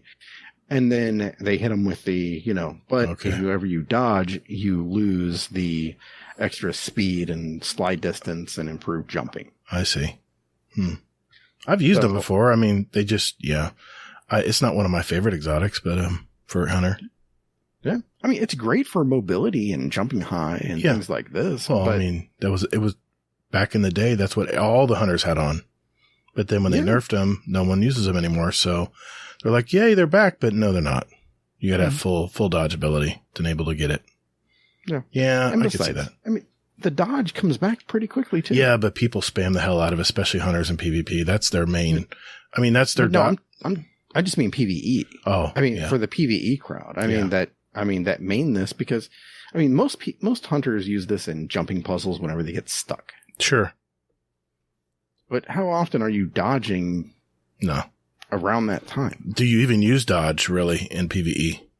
Dodge was really made to getting shot in PvE. Hell yeah, you do. Yeah? Yes. Okay. Yeah. Okay. Yeah. You're going to find out. So we're going to throw a Falcon on you, and then we're going to have you dodge, and then we're going to have you just blow up an entire room. No. I don't have that chess piece yet. Welcome to how I play Hunter. I'm going to have to go get it next season, I guess. Yeah. You will. It's okay. We'll help. We'll support you. Mm-hmm. Why the hell did I make that bet? Why? Look at the good you're doing for the community. And I mean, I would say also do the speed loader build that I have out there. Yeah, we'll talk about that. Okay. Okay. So yeah, I mean, that's pretty much where everything stands with Hunter and Titan. What do you got for Warlock? Well, let me tell you about Warlock. Bungie has been pretty good to Warlocks this time around. The Vesper of Radius, it just doesn't put out one little weak shockwave now. When you, throw your rift down, now it does it every 5 seconds, and it deals 200 in PvE and 70 in PvP. And once you defeat an enemy from those shockwaves, you get another additional 100 damage. And if that's not good enough, you blind nearby enemies too when you have an arc subclass equipped. So I'll have to look at that one in 22, I guess. But, chromatic fire got a great buff as well. It increased the radius and damage of the explosion. Cause I love this chest piece for Warlocks, but it just didn't seem to have much. It didn't really seem to kill much. Yeah. I mean, and Vesper Radius was ass too. But here's the best thing. Not only are the explosions and damage greater, but now it applies status effects depending on what happen, whether it's weaken or, scorch for solar, slow for stasis. Subclass. Yeah. Whatever subclass you blind for arc. I mean, wow, that's going to be, damn it. That's going to be awesome. I'm bumming myself out. Dawn Chorus, the projectiles damage, you don't have to be relying on enemies being scorched anymore to get the increased damage. So that's good. So all positive so far. Sanguine Alchemy, standing in a rift grants a non-stacking bonus to weapon damage matching your subclass, damage type. This damage bonus is equivalent to 2 surge leg mods. That's why I was agreeing with you on talking about the surge, putting things in terms of surge mods. 17% more in PvE and 4.5% in PvP. Still not going to touch that one. I mean, if I was playing Warlock. Right? It's not sexy. No, it isn't. Claws of Ahamkara, powered melee kills create an orb of power. That's pretty cool. And when you have heavy-handed mods equipped, it actually increases the potency of the orb. So, but no more than 1 orb can be respawned per enemy takedown. I mean, I'll just glad to have an orb of power when you kill something with those. So, there's a dev commentary. It says this exotic uses the same perk as heavy-handed and stacks with the mod should you choose to equip it. So, yeah. Damn, so you can get 4 of those technically? Mm-hmm. Yeah. It's still not worth it though. The problem with melees are not, I'm going to get roasted. To me, in my opinion, melee exotics aren't that great on Warlocks. There's a few exceptions, like the Thanos snap. What am I saying? Mantle of Battle Harmony. I've got this piece. I haven't really used it a lot. Weapon bonus damage charged to tier 4 when super is fully charged. Increasing damage bonus in PvE by 20% to 25% and reducing the damage bonus from 15 to 6% in PvP. So I won't be using it there. No longer stacks with surge leg mods, but provides a larger bonus than can be achieved with 3 such mods equipped. Damage bonus only applies to weapons that match your subclass type and now stacks with Empowering Rift and other similar damage bonuses. Extends the base duration from 6 to 10 seconds in PvE and 3 to 5 seconds in PvP. Don't really think I'll be using this in either. Rifts are just, especially in high level, PvP, throwing a rift out, it just is like throwing up a flag to everyone that you're sitting tight in a corner and here they come. Ophidian aspects. Okay. They were going to have to hurt the Warlocks a little bit here. They removed the extended range, the melee range. And they said basically there was a dev commentary here that said, the lunge was crazy, guys. So, yeah, they've tuned it back. It still remains strong in many neutral game benefits, they're saying, but I quit using Ophidian aspects a while ago. There's just better options for me. Prometheum Spur grants rift energy from any solar weapon takedown with more energy granted to solar weapon takedowns while standing in a rift. Also, you now have to be standing in a rift when you get a final blow for the exotic to consume your class ability energy and create a rift at the target's location. Again, never really used this. Creating a rift when you kill a target, creating a rift way over there just doesn't do me any good. And of course, that's the thing though, to me, like with like that's one of my main issues with being a warlock and why I hate it so much is because the rift is stationary. Yeah. Can't move with you. I mean, I know that the barricade is stationary as well, Sure. but it's protecting. I mean, I don't know. It's just, to me, it just feels Creating cover. Yeah. I mean, you have no cover in a rift. You still have to use cover effectively. So, well, I mean, you can use the healing rift. the only thing I use rifts for is when I have low recovery. I know I'm going to need to get my recovery back, especially in high end PvP. So that's where rifts are really come in handy. But I just Promethean Spur never really used this much either. Let us know in the show feedback, folks. Let us know if you disagree with me here. And you had your stompies. Actually, it's funny. The Warlocks didn't complain a bit about this because we knew it was damn broken. And that's the Starfire protocol. Reduced the amount of energy gained per instance of damage from 20. Oh my God. To 2.5%. Empowered weapon kills grant 20% great energy. Okay. Okay, now here's the dev commentary, and I want to read it verbatim because they're so funny here. Oh, Starfire Protocol. This exotic has been strong for a long time, ever since Solar 3.0 dropped, and fusion grenades became much more powerful for warlocks. They are. And making these changes, we didn't want to completely rob the exotic of its benefits. It's dead. But now Starfire Protocol is one of the best single target damage boosting exotics combined with Wither Horde or Wolfpack rounds from, a rocket launcher with demolitionists. And you can essentially get an infinite loop of rockets and double detonating grenades. And it's sucking all the air out of the room. I love how they said that. These changes are intended to tamp down on passive weapon damage, giving you your grenades back too quickly. You still probably get an extra grenade or two, per damage phase anyway, they're saying, while also pushing it away from single target damage dominance and more toward neutral play. I love this exotic back when we had the sticky grenade craziness in PvP back at the end of Destiny 1. But, other than that, I've never really played this a lot. And the only reason I have is because I've had peer pressure saying, dude, this is so broken. You got to put it on. I'm like, okay, but none of the shaders look good on it. I have the chainmail shader on it, which is the best I've seen. But, I mean, it had its moment in the sun. Now it's time to come back down to earth. So, but, they do note here, at the end of all this article that with any changes we make, we're going to be watching that data and, feedback carefully. And we may make additional tuning changes accordingly, which we kind of knew that already, but we're working on the next round of exotic armor tuning for future seasons. Yeah, that's it in a nutshell. I mean, overall, I'm happy. I think the Warlocks made out the best here of the three. I don't know. I think you think the Radiant Dance Machines. Yeah, that's true. And they totally revamped them. So, I mean, that's a total rework, right? On those? No. Or no backup plans was the total rework for the Titan. Yeah, no backup plans. Yeah. Okay. What do you think, Panda? You think that's who's the winner here? Or is anybody a winner? I give it to Radiant Dance Machines, hands down. Out of everything I saw. Well, since they basically undid what they did before.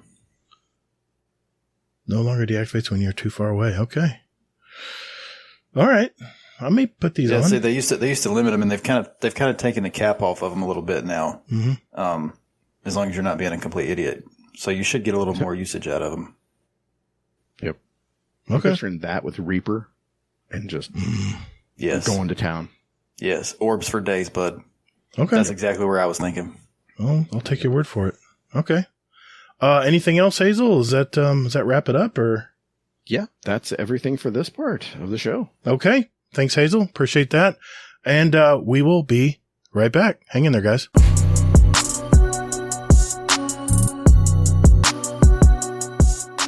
Yo, what up? Native Raider here, and you're listening to Guardian Downcast. Check it out.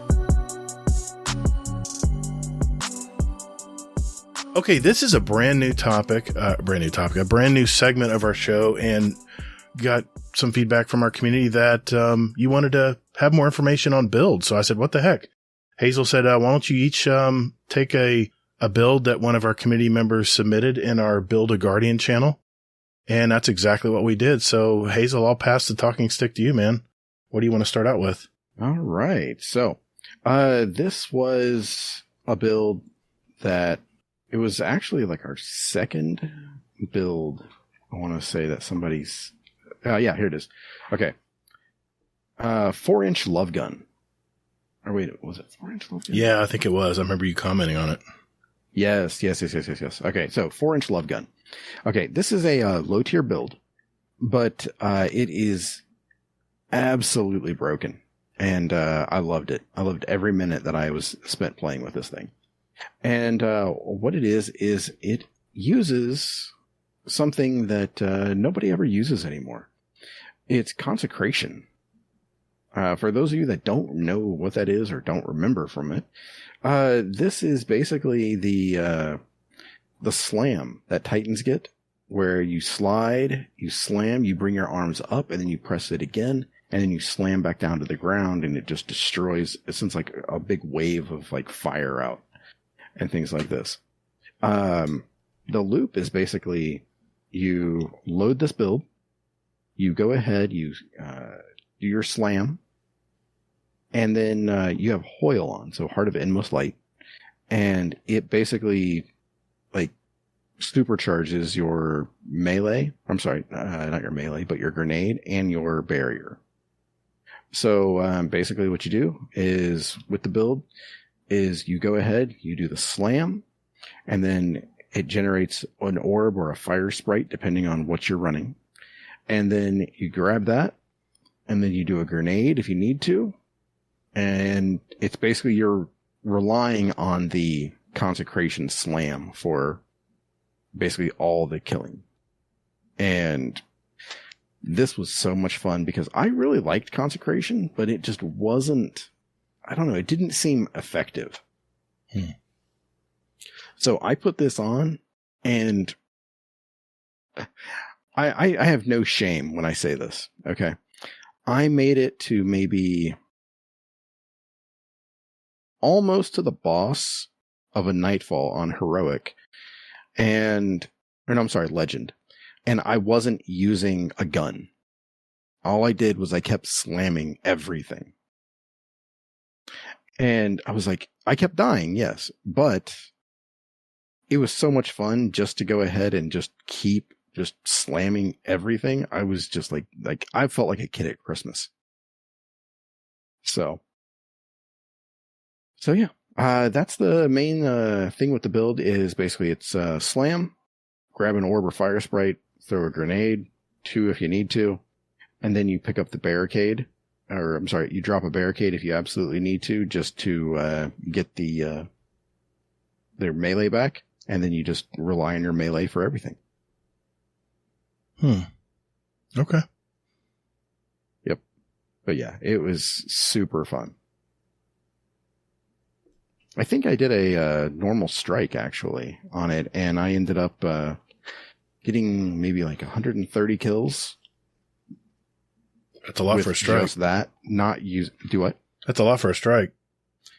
Yeah. So yeah, and it wasn't even solar burn either. So yeah, I think I had 130 kills, and I want to say almost like 100 orbs generated too. My God. Yeah, because that was all I kept doing was just slamming everything. So. Oh wow. Okay. Yeah. Nice. Who was that sent that in? That was that was from 4-inch Love Gun. I love that name. You just wanted to hear me say that again. I did. All right, Panda. You got one from another member of our community. What did you get this week, man, for a build? And this is Hunter, I'm assuming. Yeah, I selected the Hunter build. It came from Dimwee. And he chose an Arc build. I know I'm a Void guy usually, but I rather enjoy Arc too. So he's using the combination blow build. Whenever you build up your combination blow to ×3, it does an insane amount of damage, and it spreads out Arc damage like nobody's business. And when you combine that with your Arc Siphon mods, and you combine that with a Trinity Ghoul on top of that, you basically become Zeus running around just controlling the lightning gods. When I'm wanting to compete with Mullet for kills, this is kind of the build I put on. It's also the build I put on when we want to do damage for bosses, because Gathering Storm hits very, very hard, especially when you pair it with Star Eater scales. So the Arc Hunter using the combination blow, Gathering Storm, and Star Eater scales, or Assassin's Cowl is very heavy. And the gameplay loop is usually dodge punch. That charges up the combination blow for hunters. And then once it pops on a kill, the lightning spreads out and takes out people, similar to a Catalyst Trinity Ghoul. So that's my pick. It's a lot of fun to play, and with the right patience and the right play style, it's GM worthy, I would say. Okay. Yeah, I'm looking forward to it. I might, if I lose the bet and I have to play Hunter next season, I'm thinking about the Blink Hunter for PvP and then something else for PvE. I don't know yet. But I got a build from, our buddy Miner. And this is he had to give credit. This was a Plunder the Booty build.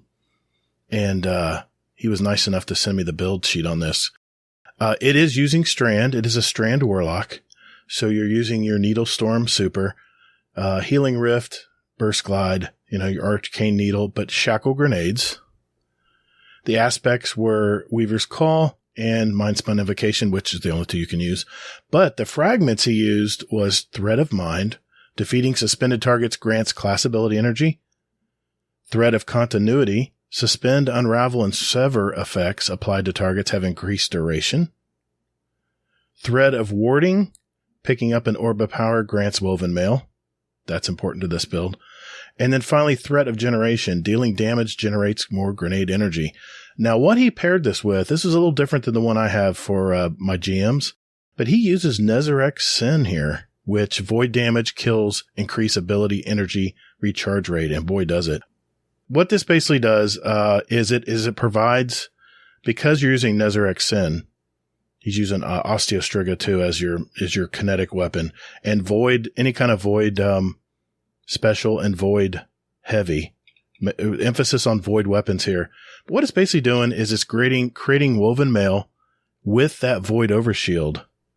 And it's just creating like a survivability build where it adds healing, where you can survive from the Woven Mail, and then the void overshield's adding even more resistance from damage as well. And then you combine that with Weaver's Trance, where every kill suspends targets. This is what I was finding out on GMs this week. It was blowing me away. Just big crowds of enemies. It's just stringing them up and just neutralizing them. And of course, make sure you use the Shackle Grenade. But, again, using Nezarec Sin and, with the Threat of Mind and Threat of Generation, it feeds your class ability. So you're always having a grenade anytime you need to use it. And you eat the grenade, you throw your Threadlings out from the rift. It's just creating chaos everywhere. But this is I didn't think there was a survivability build for Strand, and this has proven me wrong. Oh, yeah. This is a fantastic. I didn't know it did all this. So. What? You did? Yeah. It's really good, but dude, it's a Plunder the Booty build, but Miner is the one who, submitted it to our Discord in our Build a Guardian channel. So check this out. We do have this one pinned, and, this is very close to what I was using, a couple nights ago, but I did not even think about using Nezarec Sin. I was using the gauntlets, the damage over time gauntlets. Necrotic grips. Yeah, that was working too. But man, this is a good build as well. So check this one out. Really good. But I'm just curious, if I lose the bet for next season to play Hunter, anybody got any builds for me out there? I can maybe, get started in some PvE content. I hear you gotta go Lost Sector hunting. Asking for a friend, I meant, actually. Yeah. Anyway, we'll talk. Yeah. You need to go get a Gerfalcon's Hauberk. Yes. Yeah. And some speed loaders, because I'm really liking the speed loaders. Speed loaders? You mean the mods? Speed loader mods? No, they're speed loader slacks. It's the new exotic. One of the new exotics. Okay. That came out with Lightfall. Okay, yeah. It's basically that you pair it with, just like Gerfalcon, except this time it's just you just dodge and then you just murder everything with void. Okay. So like I have a title with repulsor brace, and pretty much I have I've got repulsor brace all the time. So what that does is it gives you the overshield, and so you have the overshield heals, and then you have pretty much just volatile all the time. See, that's what I always used to hate about hunters. They didn't have very good survivability, but this sounds like the same thing. Yeah. No, I'm not saying that. I mean, I'm just saying that it does help. Yeah. But, you're still a little squishy. All right. My build, you can stand in the middle of a crowd. Really? Okay. I stand right in the middle of a crowd with the Gerfalcon's halberd. I'll slide in. Everything's dead. Yeah. Because you're just in the ashes. Oh, God.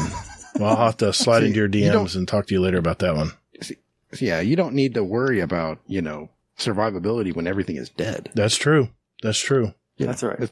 It's like doing the GM with Gator, and he's like, what? Like, what was it? Like, oh, I need to do more damage or something like this. And I was like, no, you don't. You just need to, string them up from the sky, and then they're dead. Yeah, so man. There you go. I'm telling you, right. Soccer taught me that with using his Titan build that just strung everything up every time he threw a barricade. It was just fantastic. Yep. Yeah. Well, good. Well, hopefully this helps a few of you guys out that are looking to put builds together. Remember, build a Guardian channel in our Discord. We have a lot of these pinned. So look at that in there. And if anyone has a really cool build that they want to throw in there, do it. We'll pin it. And, for later reference, if people want to try something new, it's a good place to go. Yep. And we may mention you on the show. Exactly. All right. Well, I guess it's time for questions, Hazel. This shouldn't take long. It should be really quick, right? Quick one and done. Yeah. Yeah. I wish. Except for the fact that since I started working again, I forgot to shut down the question channel. So my God. Really? Yeah. All right. Well, we'll good times. We will get into that as soon as I go take a stiff drink. Be right back.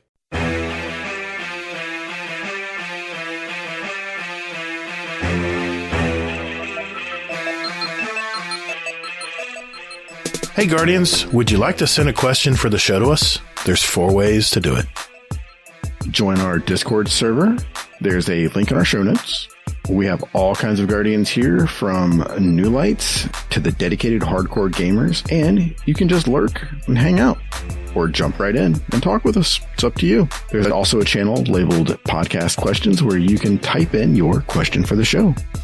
You can email us at guardiandowncast@gmail.com, or we also occasionally tweet about our upcoming show and guest, and you can respond there with your question at guardian_D_cast is our Twitter handle.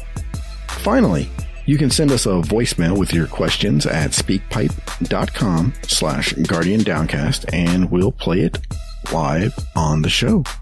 Thank you for all you do for our show. And Toddles. And later, Guardian. Hey, man. It's in the contract. That's my line.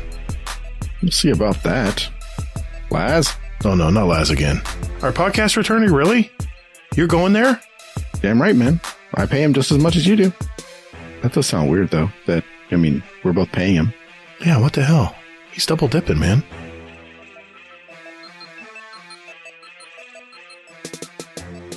All right, boys and girls, it's that time of our show. This is where we get our questions from you. Yeah, you behind the desk. I'm looking at you right now. This is where you get your questions for the show, and it's either to us or to our guest or both. And I want to start out with a speak pipe here, and this is from one of our new patrons. This is Heyoka. Let's see what he has to say. Hello, gentlemen. It's the Heyoka here. Got a question for that giant panda. Desert island situation.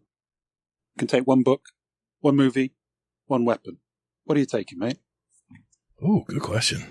One book, I love this question. One movie, and one weapon. Oh, it's so good. I love this question. One book. Congo by Michael Crichton. Good book. All right. I've read that book a grand many a times. The movie's terrible, but the book's fantastic. Yeah. If I can take a movie, it's actually a movie I saw recently that I would like to watch again. Maybe not repeatedly, The Matrix? but God damn it. Never mind. did we not all see that coming? No, it'd be the Gentleman. Oh, yeah. Gentleman. with Matthew McConaughey and Charlie Hunnam, directed by Guy Ritchie. Oh, yeah. Okay. All right. That movie was absolutely fantastic. So that's the movie that I would take. And for a weapon, if we're talking Destiny, I'm going to take Wishender. But if we're talking real life, I'll take a hatchet because that shit's practical. Yeah, I was going to say, man, you're going to run out of bullets. Definitely. Yeah. I like it. That's my 3. Hazel, I got to open this up to us, man. That's a good question. I want to hear what y'all got to say. Hazel, what's yours, man? Book? Book? I don't read a lot of books either, but book, weapon, and movie. I'll cop out on book, and I'm going to say the Dark Tower. I'll make it one book, and basically like all the Dark Tower books in one. And then movie, I think I'm going to go with The Matrix. Bitch, you did that to take my answer. You son of a... kidding. I'm not going to pick The Matrix. Right. Get the fuck out of here. I was wondering.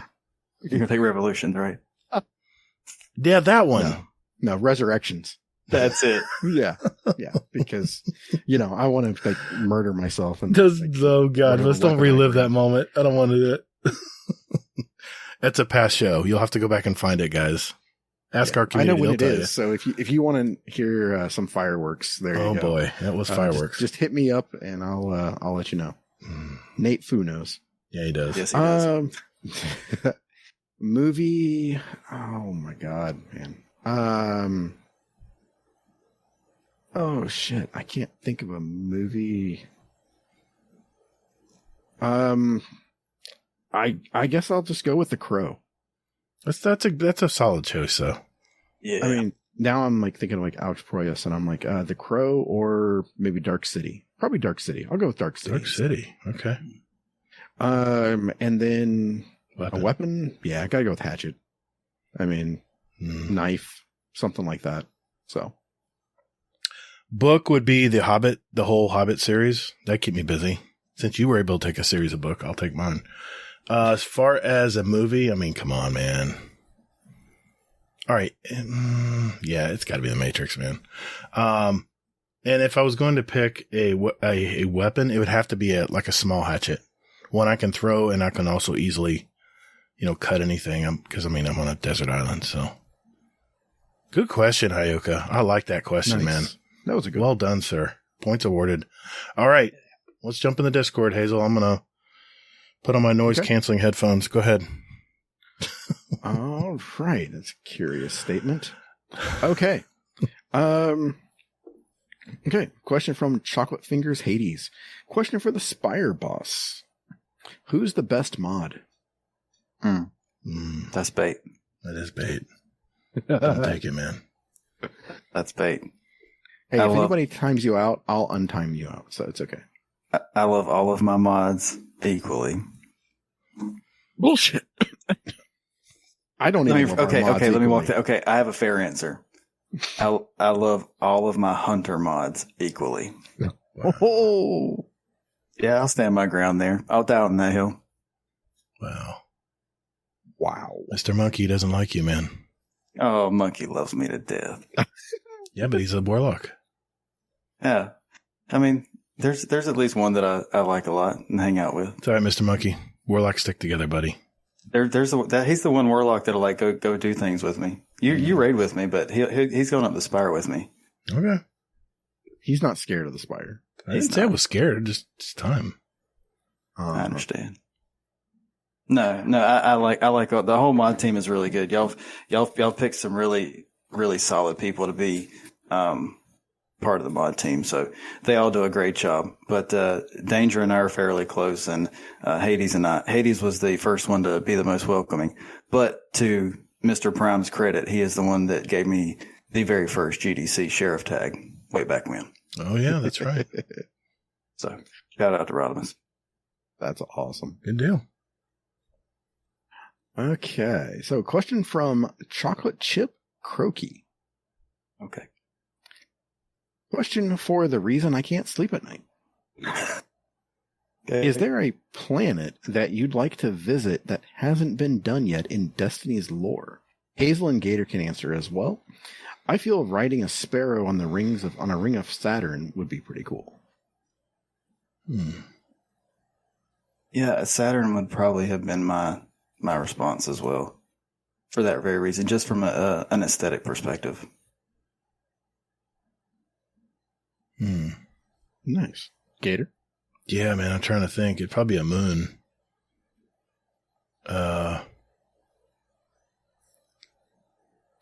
Damn, this is tough. Does it have to be an existing or a new one? Or both? Could be either. What are you talking about? That hasn't been in Destiny's lore.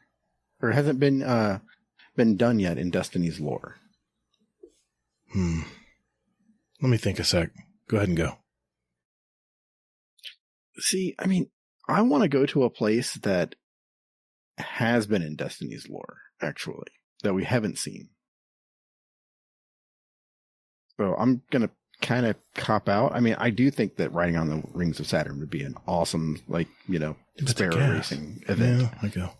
But I want to go to old Chicago. Man, that's a good answer. Because I would love to see the U.S. in, whatever year that we're at and things like that. So.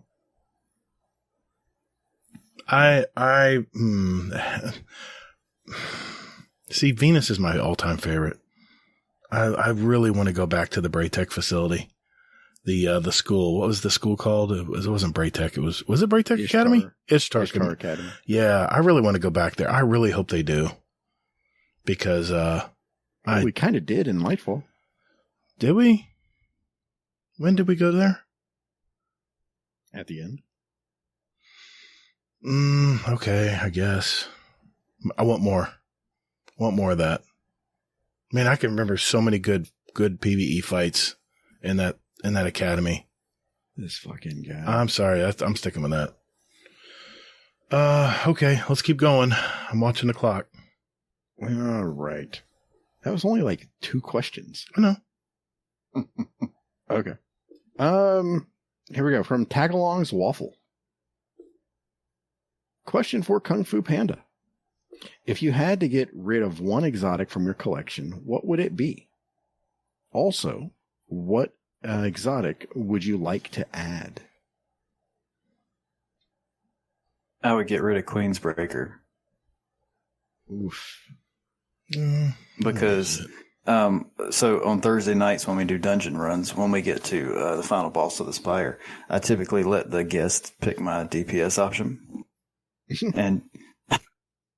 And John the Bounty Hunter, on his very first Spire run ever, picked Queensbreaker, and it took us 6 damage phases to kill the boss. So, that's got to go. That's awesome.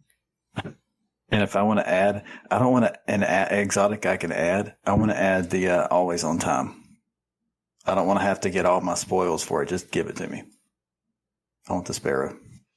Not a bad idea. Yeah. That's what I'm saving my spoils for right now, because I've got I've got a Rufus, I've got a Nessa, I've got what I want for red borders, so I'm not buying any right now. Nice. Okay. All right. Let's go one more, and I'll grab one from the speak pipe. Okay. Question from TrashPanda. Question for the mighty Panda. Can you tell us what you're currently planning for the community? Are they wanting a breakdown of the Olympics thing? I'm guessing. We've had a lot of positive feedback. People want to see that. They really do. I've had a lot of people hit me up in DMs too. So. Yep. Yeah, I threw it out to. So I threw out the document that you and I have been working on. Yep. I threw that out to the OWL sector, the rest of the OWL sector, and there's talk about it. So I think that we may have to make a few concessions, but I think it could be cool. I think it'd be cooler, the second time we do this. But I agree completely. No. Go ahead. Oh no. I think. Well, this is from Rodimus. That Trash Panda. So essentially, I'll give the fast and dirty version until everything gets kind of hammered out, just for sake of time and posterity. So the idea is that you come in as a representative of your podcast that you want to represent and of your class that you want to represent. That is all known up front, and your name goes into a hat. And then everybody gets their 6-man fire team drawn out of that hat, so you have no clue who you are playing with. Now, if we draw teams of studs against teams of full blueberries and brand new lights, naturally we're going to do the right thing and mix that up. But the object of the game is to mix it up so that you're playing with people you would normally play with. And then there is a scoring and an organizational system too that basically takes the Guardians through every piece of content in the game that culminates in one final score that says what team is the best of the season. Is that accurate? What'd you say? That sounds fun. Yeah, exactly. I mean, it's a fairly large event and it's a big undertaking. But it's one of those once a year type things that you set up and do. Mm-hmm. Yeah. When you brought this to me, I was just like, oh, this is so much fun. I was like, I can't wait until we get this out there. It was hard to hold on to. Just wanted to give a shout out to Waffle. Hope you're doing better, buddy. I was just seeing your post here in the Discord. Yeah, scroll down, you'll see why he's in there. Yeah, I read it. Hey, I want to give a shout out real quick to Raffi, who just went flawless for the first time. What? Yeah, and shout out to Raffi. Really? And he got Vex. And he got Vex. Wow. Good stuff's happening to people, man. Yeah, I love it. Well, I got a few more speak pipes here for you, Panda. Let's start with this one. I think you know this guy. Hey guys, Mr. Monkey here, and a question for the Sheriff. The work that you and Mullet do is amazing, and you're a fantastic advocate and ambassador for the community. Just wanted to know why it is that you do it and what you get out of it. And also just wanted to say again, thank you very much for sending the hat over. You're an absolute gentleman. I love you loads. I love you all, love the show, and look forward to getting some game time with you this weekend, Panda. Thank you. Bye. Wait, what about me? I'm grading too with him. All right. Go ahead, Panda. I love that guy. He's a good guy, isn't he? I love him to absolute pieces. The hat comment he's meaning of, he followed along with the challenge, so I sent my man across the pond a hat. I do appreciate that he acknowledges what me and Mullet are trying to do. Mullet and I do it for the very same reasons. Like we talked about, I was, and Mullet was, we were both the solo guys. And if we can make a community more accessible, then it behooves us to do that almost. And it's fun. So that's what it is for me. It's fun because I've never had it. And I do it because I know how it feels to not have it. So, and what I get out of it, I guess maybe it's just that I'm a have fun vampire. You know, I leech off of the having fun vibe with other people. And this game does a fantastic job of bringing people together. No argument here. Yep, that it does. All right. Love you, Monkey. Back in the Discord we go, Hazel. All right. Here we go. Okay, question from Trash Panda. Question for the Striped Bandit. If you had an unlimited budget, what would be your dream vacation? Hosts can answer as well. I've been to Hawaii. Hawaii's pretty badass. And I'll give everybody a piece of advice that listens to this. Yes, unlimited money can take you to do some extravagant things. But you can travel anywhere in the world for a reasonable price if you plan it correctly and have an amazing experience. So for me, Thailand is on my list to do, and we're currently working towards that. And it will not cost a fortune. So because we know how to plan long term, we plan big vacations several years out and pay for them along the way. You mean you save up for them like a vacation budget? Sort of. It's more so of like you pay along the way. So like you schedule out your plane tickets a year as far out as you can pick them. You know, I got you. Yeah. And then you pay for that piece, and then you pay for the hotel piece. Like we went to Hawaii, and all I had to take was fun money. That's everything awesome. else was already paid for. It's like you're saving up, but you're locking stuff in. I like that. That's a great idea. Exactly. You lock it in at that cheaper rate because you've already set it up months or a year in advance. Right. Yeah, right. and paid for it. We've done that before too. It's secure your plane tickets first, and then then your lodging. It's very low impact financially. Yeah, if you spread it out. Way. Yeah, that's true. Yep. Hazel, where would you go?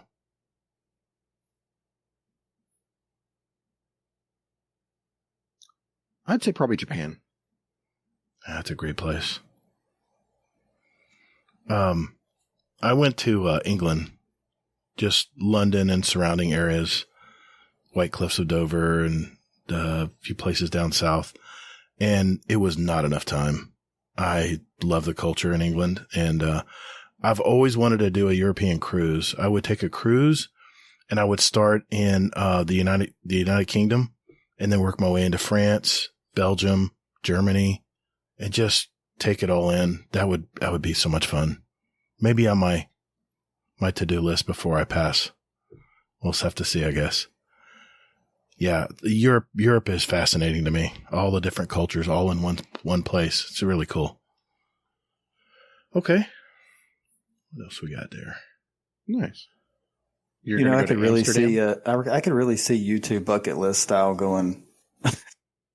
Who? Going to Europe? You and Hazel. Oh, we wouldn't make it on the boat, man. Right. I'd be kicking his ass off the back of it. I don't know, Mrs. Hazelnut. I don't know where he went. Yeah. I just want to put y'all on the boat, sit back and watch. That's the no, whole point, no. If you gave us an unlimited drink tab, we might be okay. No. No? Okay. No, you'd mentioned legendary shards. And there it is. I was waiting for it. Who had that bingo card? The legendary shard one. Oh, nice. Good times. Ooh, okay. This is a one here that is a growing theme amongst our Discord here. So this is again from Tagalong's Waffle. Question for Panda de Basura. What is your go-to cookout order? Also, what's your favorite movie? Okay. Favorite cookout order. It's the Out West style burger with chicken nuggets on the side, double chicken nuggets on the side, barbecue sauce, and a high C milkshake. Believe it or not, that's the shit. Favorite movie? That's a loaded question, man. I hate answering that. I know Gator goes with The Matrix, but that's a cop-out answer for him because I know he's got too many to actually really pick one. I really do. It's a cop-out because I don't have to think too hard on it. It is. How about I drop some cinema knowledge on you instead? Sure. So John Carpenter's The Thing is actually based on a movie from 1952 called The Thing from Another World. It's an old black and white film. And if you have any respect for the history of horror cinema, go watch that. I highly recommend it. So I used to watch that with my grandmother after school while I was waiting on my parents to come get me. That's awesome. That's one I would highly recommend everybody go check out. It's a little history because they just remade The Thing too as well. I feel like, what was it, last year? So it's topical. Which one was that? The Thing. They redid The Thing recently. Yeah, it was like 5 years ago, maybe. I don't know, man. It was one of those B-class remakes I didn't watch. Yeah, it was a prequel actually to the original. Oh yeah, see, I remember going to Kmart when I was a kid, and we didn't have VCRs. There was no on-demand anything. And I begged and pleaded my mom to buy me the King Kong 8mm reels. And my dad had a small, cheap 8mm reel-to-reel, and we'd put the screen up and watch it, and we'd watch silent. Shit. Yeah, man, I'm telling you. Did they have a chisel and stone? You had to do your homework on? God damn it. But Hazel's talking shit, Gator, but that sounds pretty awesome to me. Dude, I would have loved to have had that experience in my back pocket. Yeah, I mean, King Kong and Godzilla were such embedded in my youth. And I just can't believe it. You can just go to Google right now and pull that movie exactly that you want to watch. I'm sure it's available somewhere on demand. Mm-hmm. It's just amazing. The movie selection we have today. Anyway. All right. What else we got, Hazel? Okay. A question from Orion. How do you feel about Sloane being sort of taken? I'm going to reserve any judgments on future seasons until I get to experience it. Because as everybody knows, I'm a go in blind type guy. I am excited that we're going back a little bit, though. Good answer. Yep, I would agree. I can't wait to find out. I can't either. And to be fair, I actually played with Orion today. He jumped in Spire with Monkey and I. Great guy. Great guy. And he actually said that he would have asked a different question after speaking with me. So, Orion, next time we game, feel free to ask that question. Nice. Okay. Question from TJ. Question for the trashiest of pandas. Sounds like he knows you. No, I'm just kidding. What's the best trash snack? Oh, man. So I don't know if y'all have seen them that they come back, the barbecue, the gray bag of Doritos. Have y'all seen those? No. Huh? Mm-mm. They're like the barbecue. They're not the purple bag of Doritos. They're like the new brownish gray bag. They actually had those when I was in high school, and they went away since now, and then they brought them back. So it teleports me back. So I'm going to go with that for tonight. So the barbecue Doritos.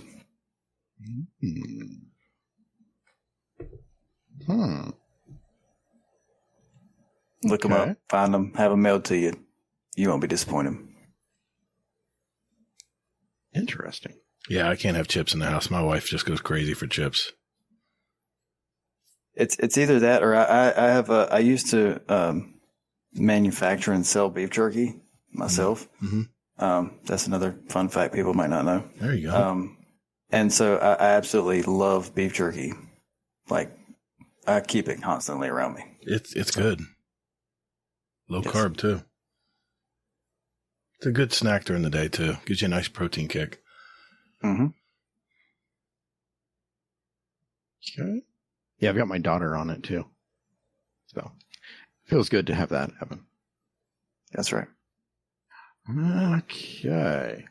All right. Question from Frostbite, who's currently going by Haze's favorite. Question for Trash Panda. You are on a game show about to win $1 million. And you are stuck on a question about Destiny. You decide to call one of your GDC hosts. Who are you calling?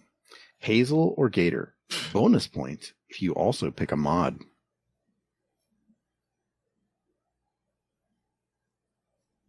Go ahead, Panda. What? I can't remember shit, man. You know not to call me. Hazel's correcting me all the time, man. It's okay. I won't take it the wrong way. Yeah, I mean, if I would probably have to, in that instance, yes. But I would say it would be dependent on what area we're talking about specifically. Yeah. But yes, I would tend to agree with everything you just said. Yep. I know. That's funny. Thank you for trying to set me up for failure, Frostbite. Hey, at least the speed run's done. That's right. God bless us. Okay. Question from His Highness, Prince Resonance. Question for Rocket Raccoon, a.k.a. the coolest Guardian of the Galaxy. That's right. Where do you get your beautiful hats? Also, would you recommend getting your hats? Where would you recommend getting your hats? I'd prefer it to be online. I highly doubt you know of any good places in Utah, but I'm open to all recommendations. I was hoping somebody would ask this question. So there are two main sites that I go to. Well, there's three. The first one would be bostonscally.com. They do limited release. Those are the ones that you guys have seen me wear with like the duckbill. How do you spell? How do you spell Scally? Mhm. Sorry, so just so people know. Scally. Okay. And they do the duckbill style. They do the limited release stuff. So stuff might only come out once a year. It might only come out once ever. It all depends on how it sells. And then the other one that I go to is a website. It's Bond Genre. That's BONCLIC BONGENRE.com. They're actually a European company. And then Gurin Brothers. They're my local haberdashery, downtown in historic Charleston. Some Does good that make me sources. sound bougie as hell? No, that's some good sources, man. I don't think so. No, because no, It's because no. I mean, Exactly. that's good information, man. Those sites have very nice quality hats. The Boston Scally is actually where Danger and Mr. Monkey's hats came from. Okay, I've seen those. Nice. Yeah. Somebody else recommended Boston Scally to us. I forget who it was. I want to say it may have been Nolsey, maybe?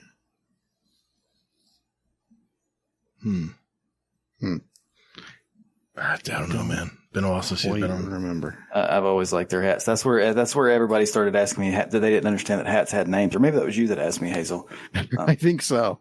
That didn't understand that hats had names. And I was like, yes, certain hats do. And that's when you get into the high-end stuff. Even Gurin Brothers, they sell trucker caps that have specific names and like fanny packs. Like I got my wife a fanny pack. It's just a patch on the front because she likes them. But on the front, it's a cow and it just says cash on it. So cash cow. Nice. I like that. Cool. Okay. Yeah, let's go one more. I got a couple more for a couple more speak pipes too, just so you know. Okay. All right. I think we covered this, but it's a question from Trash Panda. And Of course it is. Sorry, spoiler alert. I'm dying. Hey, at least I don't have to give real names, so I appreciate that. I love those guys. Can you not? So it's how do you feel about the Stompies nerf? You know what? I'm completely heartbroken, and I think after this podcast, I'm going to retire from Destiny. I appreciate y'all having me. Wow. I'm just going to hang out and chat from now on, and I'm just going to retire. I've had enough. Who has that question? I want to make sure I thank them for getting rid Trash of. Panda. Oh, Shit, I asked myself. okay, never mind. All right, I got a couple of speak pipes here. I think you'll know this guy as well. Let's see what he has to say. Hello, Scumdeath here. Question from my main man, Trash Panda. Do you take your trash to the tip, or to the tit, or to the dump? Cheers, bye. Loves you, mate. Bye. I love you, Scumdeath. This place is great, guys. I swear to God it is. We're going to take it to the dump and just leave it there, Scumdeath. I'm going to keep it simple for you, bud. Sorry. Not So you the don't go tit? to the tit, huh? You're not taking it to the tit? I We're heard just that's the gonna place take it to bring stuff over in the UK. They could do that. We're going to take it to the dump over here in the Carolinas. Okay. Okay. Amazing. I'm just going to go to this next one too. It's another fellow UK member. This is Hades. Oh. Yo, what up? Hades here. Nice and easy question for the fancy man in the big hat. Fancy. I don't know if it counts as a fancy hat. It's a cowboy hat. It's pretty fancy. Maybe. Yeah. Hazel spent like 2 months telling people out because they got them. Has to be fancy. What's the next dungeon that you're going to solo? You've done one. You got to do more now. I guess Gator and Hazel can answer it too. Hazel's cheated. He's already done Watchima 1. The 9-1. It's a thing. It's been a long week. Yeah. I thought I'd ask. What's the next one he's soloing? Bye! Thanks, Hades. What do you think, Panda? I've actually started working on Grasp. That's Grasp is next. Okay. That'll help when you get the always Sparrow. on time. Got to have that Sparrow, Real man. talk. Makes Yeah, big I difference. usually play a second fiddle on that and just strand onto Mullet's ass and ride him into the skull, Nice. as it were. I like that. Sweet. All That's your right. hater. What about you? Next, next dungeon I'm going to solo. I don't think that's going to happen. Yeah, I don't solo dungeons. Is there any desire ever? I used to solo Nightfalls all the time in Destiny 1. It took a lot of time to figure them out and know where to go and stuff. Dungeons are just so much longer. I don't know. I'd rather be jumping into PvP and trying to go flawless or something instead. That's where my calling is. Sorry. You don't even play PvP, man. Besides, like, What? Iron Banner. Oh, no, I play. I play all the time. I mean, I'm loving Guardian games right now. The Supremacy is so much fun. If you haven't done it, it's a lot of fun. Yep. I mean, if you had to put my feet to the fire, I guess I would start with, yeah, if I get past all those traps and Grasp without killing myself, I guess the Grasp, if I was to try to do one. Keep moving. You could probably sell that one. Grasp. Grasp of Avarice. Dungeon. I don't know. I think Grasp is probably, like, You think so? one of the harder ones to do. Just because of the boss. I just got more runs in that one than the others. Well, thanks. Even the one on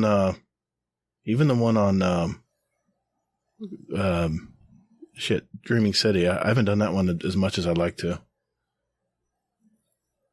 Yeah. Yeah. Shattering Throne feels like Dungeon Light, though, to me. Yeah, it does. It was the first one, so maybe. What about you, Hazel? No, it wasn't. Which one are you going to solo I think next? the first one was Prophecy. Well, no. No, that was 30th anniversary edition one. No, that's Grasp is the one you're saying. Prophecy. But no. Okay. I'm thinking, like, I mean, I don't think they called it a dungeon, but what was it? Like 0 Hour and stuff like that. Oh, the exotic mission. God, that's tough, man. Yeah, the special missions. Now I will. 0 Hour. And, I love soloing, Legendary and Master of Lost Sectors. I love doing that, but I don't know about dungeons, man. I think I'm gonna make outside of dungeons. I'm gonna make a solid run at trying to solo a Legendary Avalon. Nice. See. Okay. Hazel, what are you soloing next? I'm trying still for Spire. Right. Yeah. Okay. I'm trying to go for the 24 phase. So you can get level 11 on the bosses. So you understand? Yeah, I know pain. That's right. So yeah. Okay. Yep. Gator, I would say, like, if you actually want to do it, that I would say, like, go ahead and start with probably either Prophecy or One on the Moon, maybe? Hit. That one I don't seems know. easy. It does seem easy, but I don't know. I would say Prophecy or what's the other one that you just mentioned on the Dreaming City? Shattered Throne. Yeah, Shattered Throne. Yeah. Yeah, I've soloed both of those, Prophecy. So It really is a stylistic choice at the end of the day. Yeah. The newer dungeons have tankier bosses. The older dungeons are more mechanic driven. Mm-hmm. Okay. Yeah, I it's just not my MO, man. I played Destiny for different reasons. That's how I feel about Trials. I get it. Or like Crucible, period. I get it completely. Yeah, you start talking Crucible, man, and I start getting, my ears start perking up. So it's just different things for different people, That's why I love the game. I can dabble in both. That's even better. But see, that's the thing, though. To me, people shouldn't. I guess that's a controversial statement to say, but to me, people should not play Destiny 2 just for the PvP. No, you're missing a lot there. Not to mention all the weapons you can get that you can use in PvP. Yeah, I agree, man. You got to play some of the PvE. Yeah. But at the end of the day, when you've done 1 million of the PvE stuff and you know exactly, memorized everything in the game, PvP. Would you really say that you've memorized everything in the game? No, I didn't say I did. I said, but when you get down to the end of the season where you've done everything, you know where the enemies are coming from. You've run GMs, 5 to 10 times, and you've got the weapon you want. PvP it's new every game. You never know what's going to happen. But see, at that moment you're talking about, that's when I go rummaging through the Discord for somebody new, and I start poking them and harassing them. And I'm like, hey, what are you doing? Yeah. Come play with us. That's exactly how I get people in these shake and bake runs, y'all. It's because we're bored, just like you said, because the PvE content's run a little dry. So you're like, come on, come hang out. I get that. And it keeps it fresh and new because you get to explain it again, or you get to see it through their eyes, especially if you take somebody for a raid for the first time and you're like, hey, stop and look around for a minute. Right. Yeah. Yep. Okay. Here we are. Okay, question from Blackbird. He asks, question for Panda. I once commented on your Blackbeard hat, and I know that you are out in the Carolinas. Are you about that pirate life? Hell yeah. My brother actually graduated from ECU, so I joke with him. I tell him he's a graduated pirate. He learned how to be one, but I was born one, so here we are. Nice. All right. Blackbird has a follow-up question here.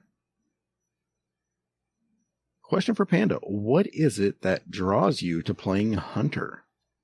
Follow-up for Gator and Hazel. Same question. What is it that enticed you to play your mains? Hunter's got that drip. Hunters do look good. I'll give you that. He ain't wrong. I've got a good... I mean, everybody knows Destiny's in-game's fashion, so... And the friend game. Right. So, best of both worlds. I look sexy, and for the most part, we have a really fun subclass. I like high mobility stuff, so. See, I feel like I've been a hunter in training because I run a high mobility warlock, so I feel like... Just get ready to be a glass cannon. Okay. Gotta remember how to dodge. I gotta remember to use dodge. Then you'll never stop. That's the thing. Yep. I'm used to just blinking out of the way. Now I could just dodge out of the way. It's going to be pretty fun, actually. Yeah, you're not on the ground. If I lose the bet. It ain't over yet. Please. I might take a couple days off and just get this done. Because the warlock changes look fun.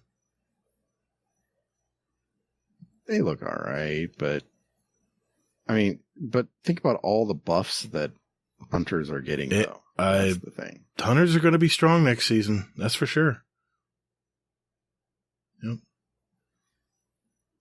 Okay. So what made you play my main? Warlock, Gator. I've always, ever since Destiny 1, I've always loved that big orb of void that you throw at people and just destroy everything. I've always been in love with the Nova Bomb. And now that I've mastered how to use Devour effectively, it's, like I said, it's a Swiss Army knife for any situation, whether it's PvP or PvE. They work in both. And by the way, the Nova Bomb will shut down any super in PvP. Can't say that for every super. So that's why I come back to it.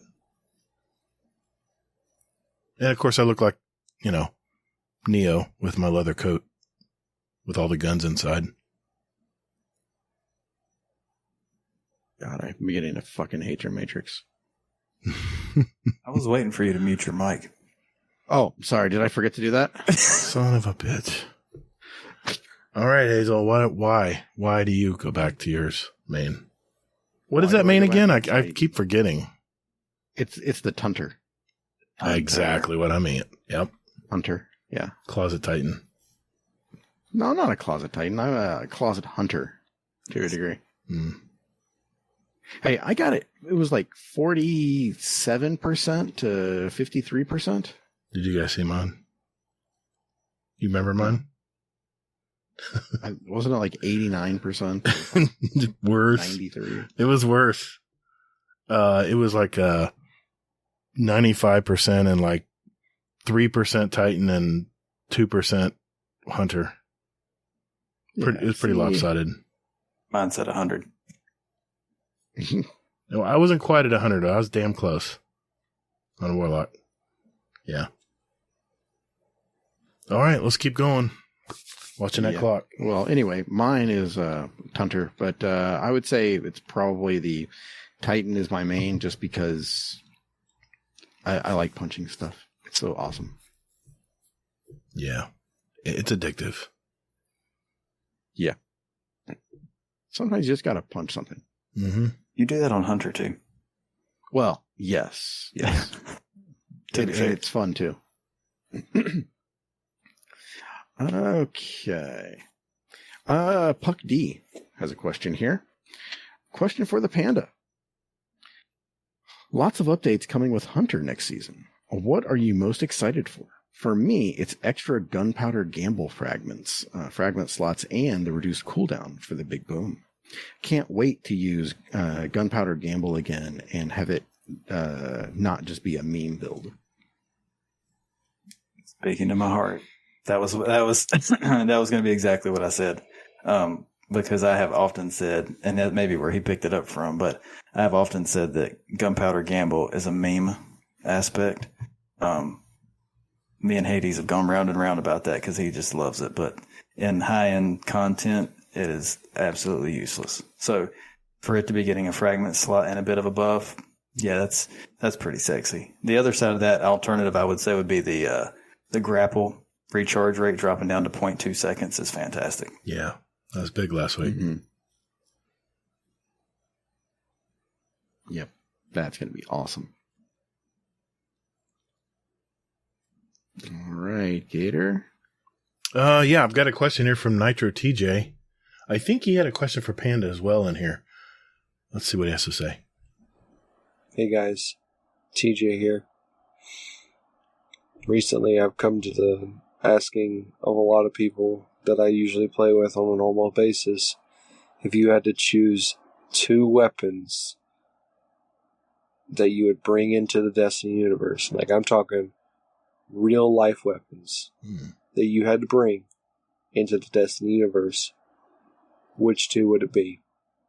Personally, I'm thinking M1 Garand, because that would just be an amazing reload, and I would shoot it just to reload it pretty much. And 2, a 1911, because who would not want a 1911 in the game? Alright, see y'all guys next week. Thanks, Nitro TJ. What do you guys use? 2 real world weapons to bring into Destiny. So I'm going to go back to my Call of Duty era for a minute.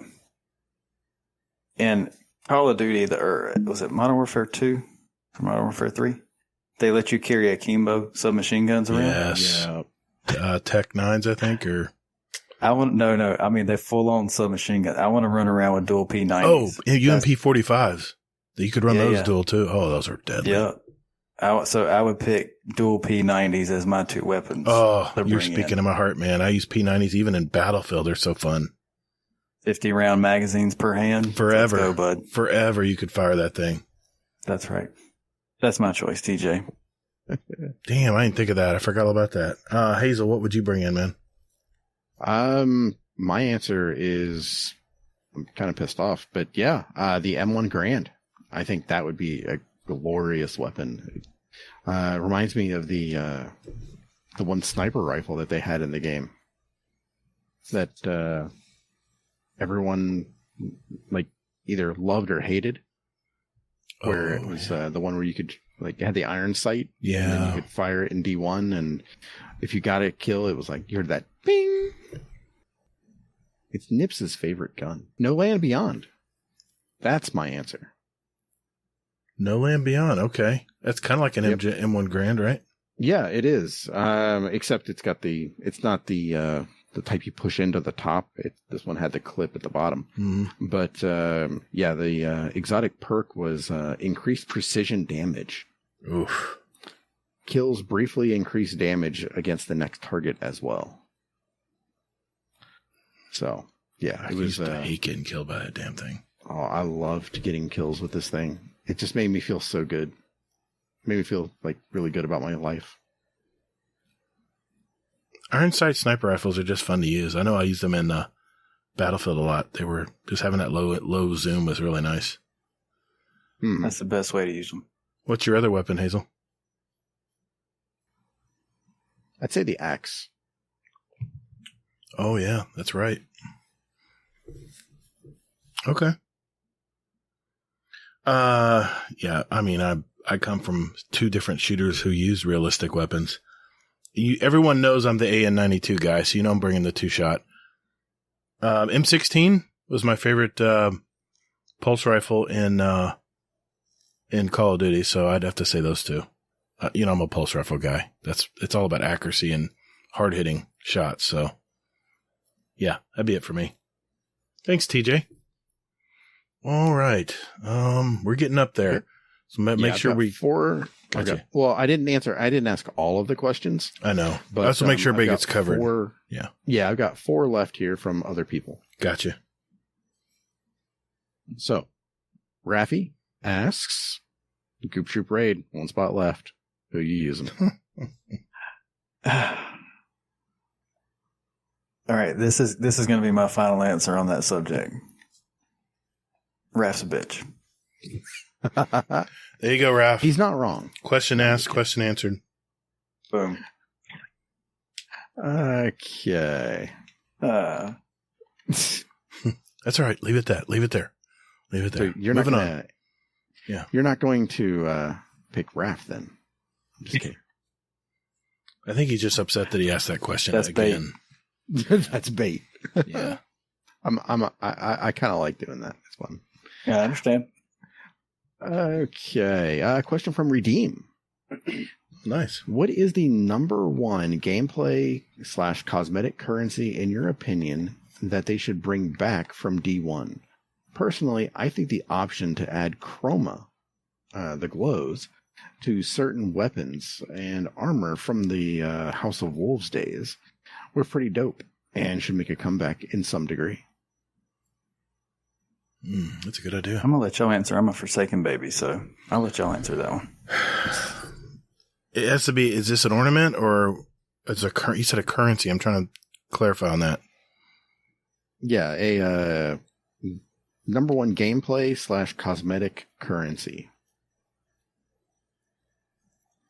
Gameplay. Okay. I mean,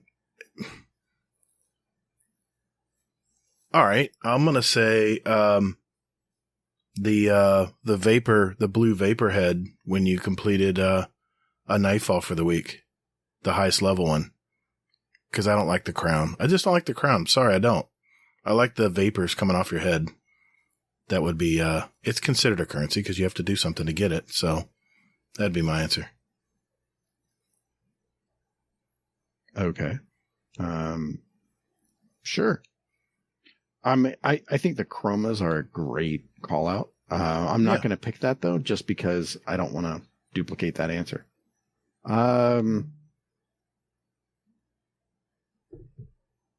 I would say, do I really want to say that?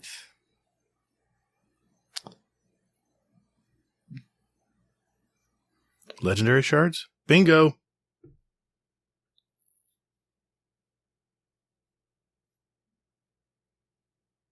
There it is. Someone has that bingo card. They won this week. There it is. Okay, I'm back. You didn't even hear it. Son of a bitch. No, I heard you. Oh, okay. I heard you indeed. I heard you. Oh, I think he went to kick something and then muted his mic. Nah, not at all.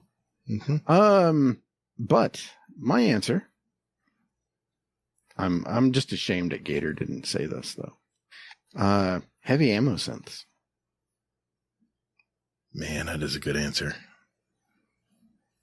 Yeah, I remember Ninja Muffin used to raid. She always wore purple. She was that purple Titan. And when she was around the corner, she was the exact same color as the heavy scents. I'd always run at her thinking I had some heavy sitting there. And she's like, what are you doing? I'm like, please put another shader on. Yeah, I miss those too, man. Okay. And a question from your Shake and Bake buddy. Fortune Coochie. That's a great name, by the way. I love it. Yesterday was better. What was yesterday? We were Trash Biscuit and Coochie Gravy. That's right. Wow.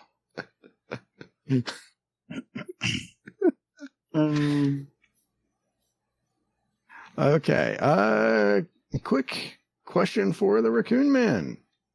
Would you use a crossbow in D2? Damn. See, I've thought about a crossbow. But how would you make it work? Load time would be a lot slower. Right. I mean, if it's official. You know, would it fire multiple shots, maybe? Do you treat it like you remember, did you ever play Diablo 3? No. Briefly. So there was a hunter class in there, and it used dual crossbows as one of its primary attacks, and it fired multiple shots. So you could do, what was that, Van Helsing, the shitty Van Helsing movie with Hugh Jackman. You could do a crossbow like his in that movie that had like a revolver magazine. Oh, okay, yeah. You know, and then you just swap the magazine in and out. Right. Yeah. So that's how I would do a mullet. I would do it straight up Van Helsing style with a magazine. And make the magazine where it was like Hawkeye's magazine where you could put different tips on the arrows. Oh, that would be great. That's your perk slots right there. That's your arrowheads and craft. And make it craftable to suit Gator too. Mm-hmm. While we're at it. I'm with you. That's how we add the crossbow in. Give it like a 6-round mag. Yeah. I like it. All right. Nice. Do we get everybody covered? Oh wait, we got to ask one from Biscoff Bell. Okay. Question for Trashy Boy. What drives you to be so community focused and to help people? You are an amazing human being. So just want to know, what's the push? I mean, I feel like I've covered it a bit already, but yeah, Bill, it's people like you. That's why. That's what drives me. People like you, good people that are actually out there. Because even when Bill's not playing the game, he'll come jump in chat on his way home from work and just hang out and chat with us while we're in there doing something, just to say hey. He checks in every morning in the Space Mafia private chat. You know, that it's the people that make me want to be community focused. Good shit out, good shit in, man. That's awesome. Is that the motto of the Space Mafia? Pretty much. We're actually working on a Guardians mental health project at the moment behind the scenes. Spoiler alert. Yeah, I heard about that. Something. We've been talking to Chris. Very nice. To put something together. So yeah, we're doing stuff behind the scenes. I mean, and then I bring it to the table when it's time. But that's a spoiler alert for everybody. We are actually working with those guys, starting to. Awesome. That's awesome. I can't wait to see where that goes. Definitely, man. All right. I have a speak pipe here I want to go out on, and then I have an email question I want to ask before we wrap things up. First is a question from Moose. Howdy, y'all. It's your favorite cold weather cowboy Moose here, back with another speak pipe. Today I had to take my truck into the mechanic shop, thinking it'd be, it's just a little signal, it's just a sensor gone bad, just a little warning light, no big deal. I want to get it done, cleared before I leave my truck for 4 months when I fly out to Cali for the summer.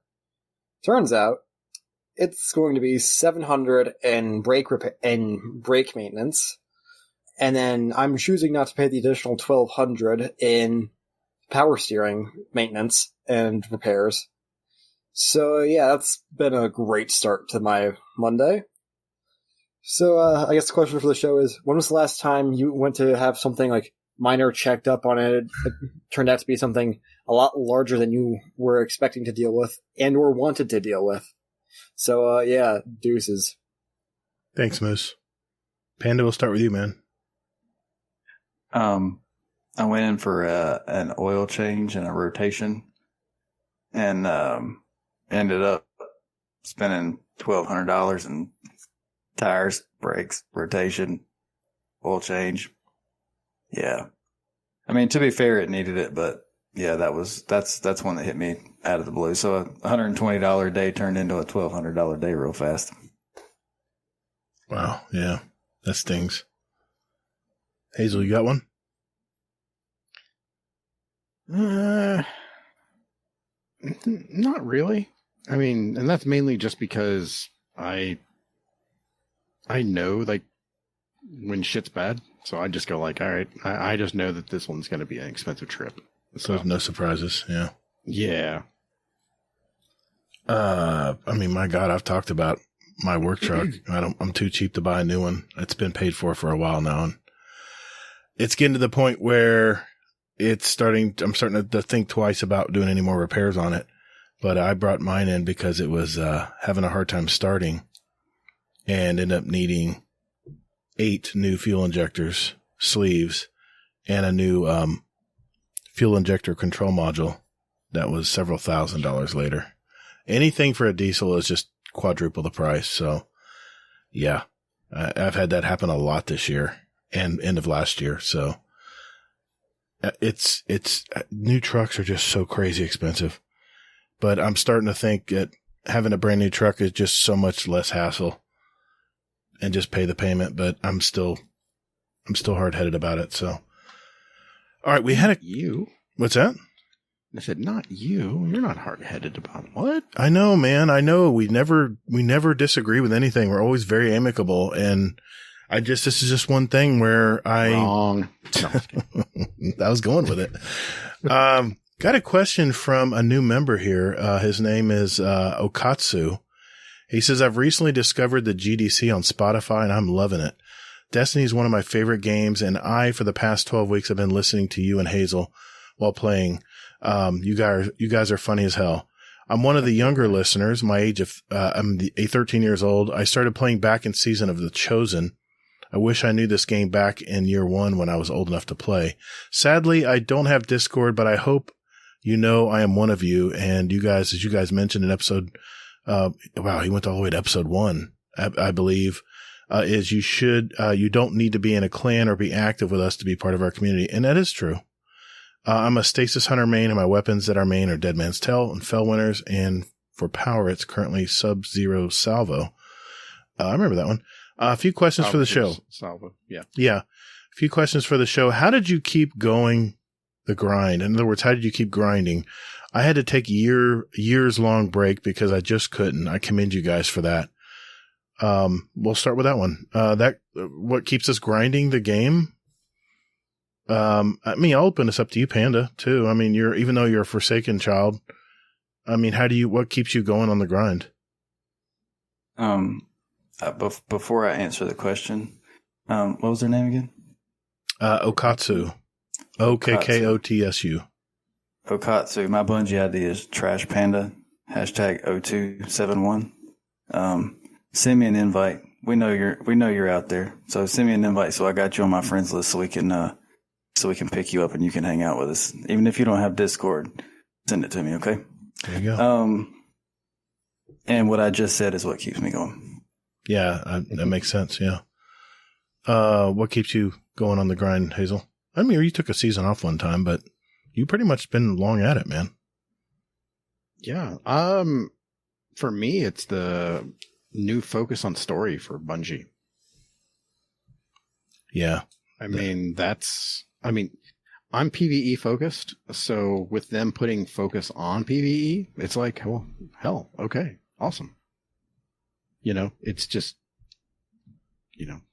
That's what they should be doing to me. So how can I argue? And the story is getting better. Yeah. Yeah, I agree. My gosh, I was so hardcore grinding back before I even did podcasting. And what kept me going is and I'm the weird one in the group. I know this going in. I love the progression of the game. And that's why I have so many alt accounts, is I would grab onto another alt account and start over. Now people are like, you crazy, man? Start over? Yeah, I did. I started over and just kind of what I would do is I would kind of get another take at it, another look at it, from looking at it from a different perspective.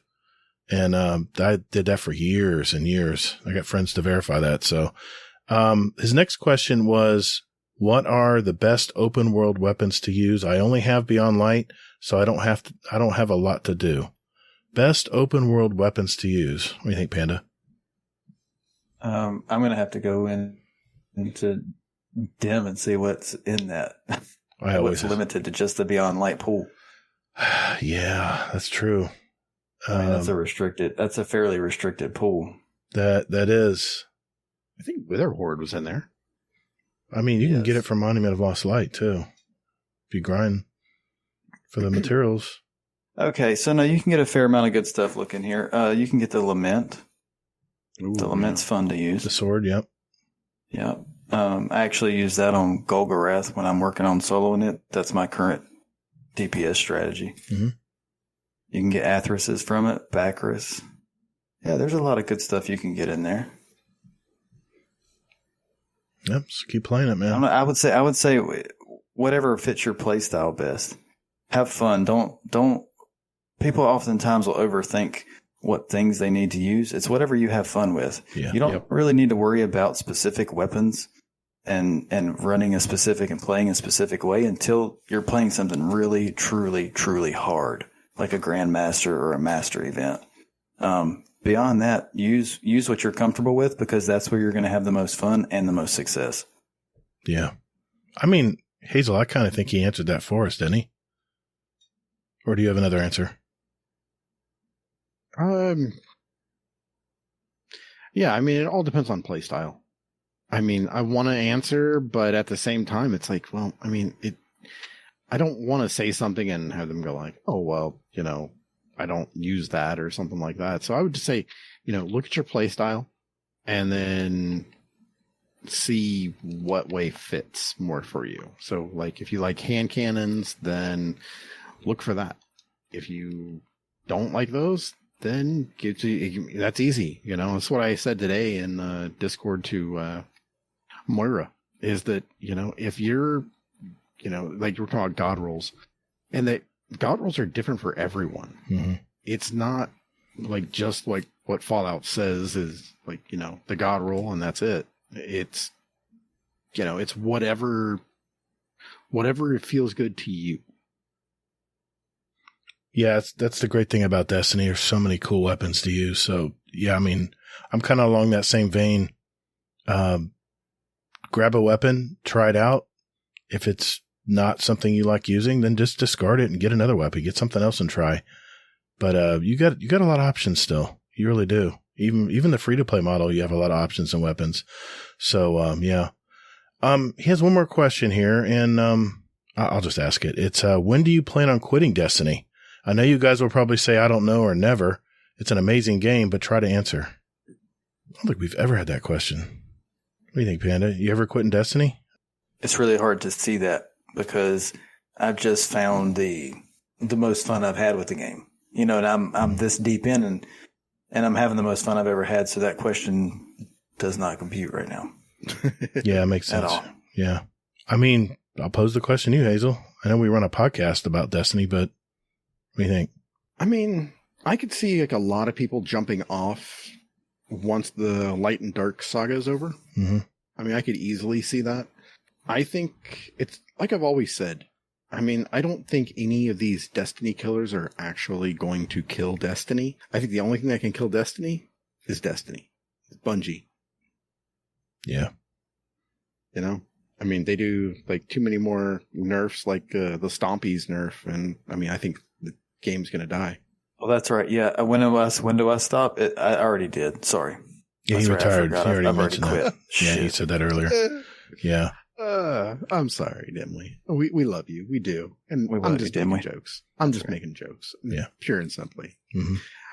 But I'm serious, though. Bungie is the only thing that can kill this game. As far as me, I have played. I'm one of the type of guys who grabs a game and plays it to death. And when something better comes along, I could possibly jump to it, and it'd be my new favorite game. I mean, that's what Destiny did to Call of Duty for me. I was a hardcore Call of Duty player for over a decade. I mean, I met every night with my buds to play PvP every night. And I can still remember the maps. So many good memories from playing that.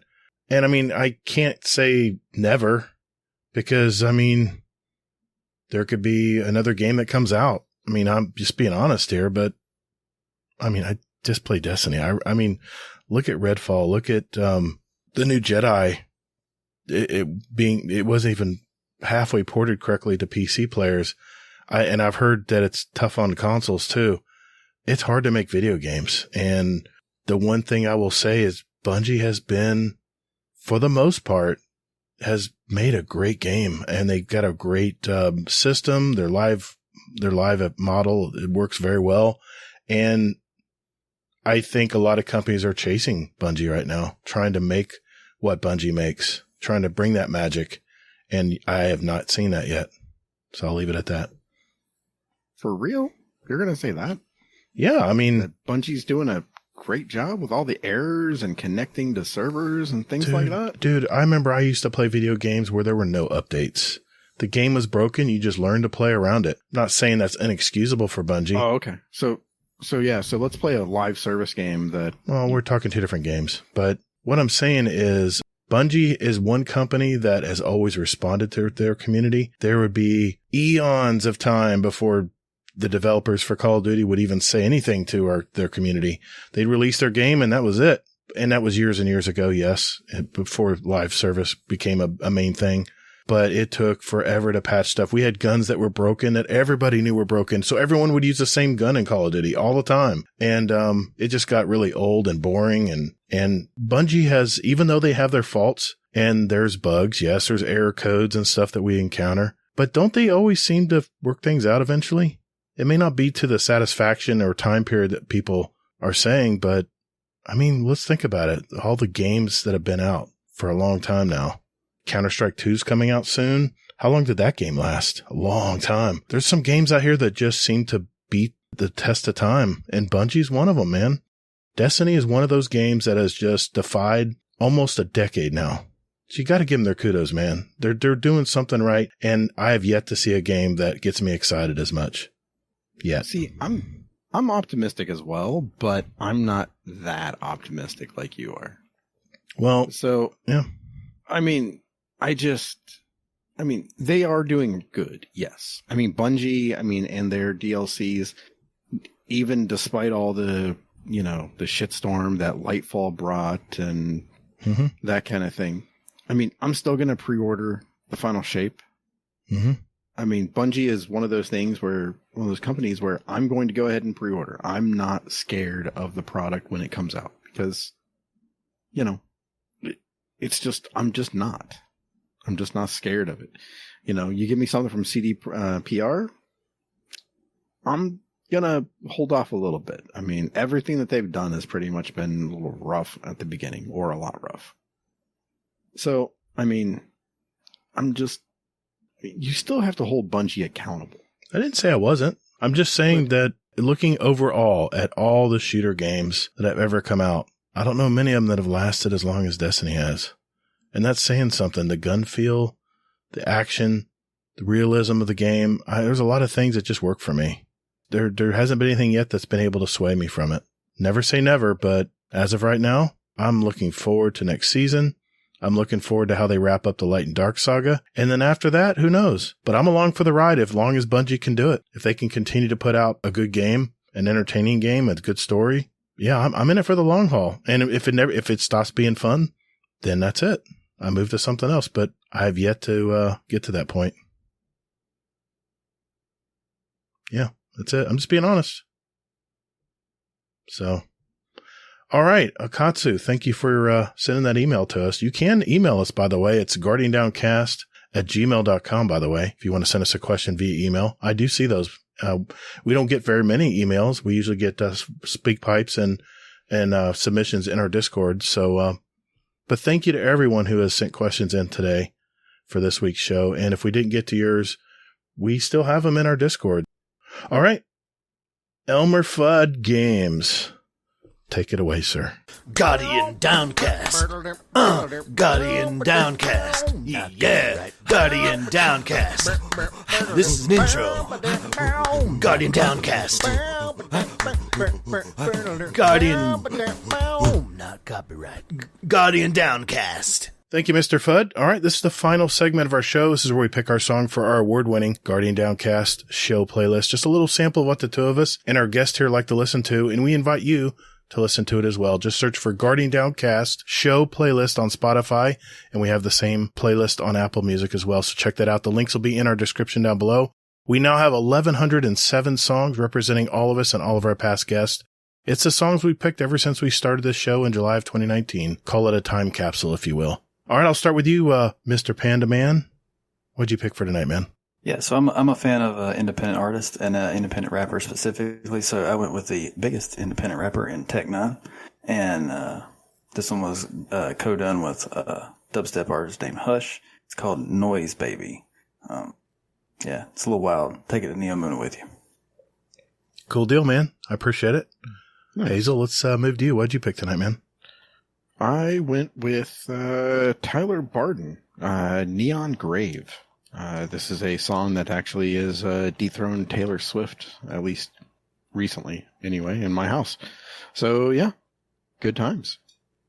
All right. Thanks, Hazel.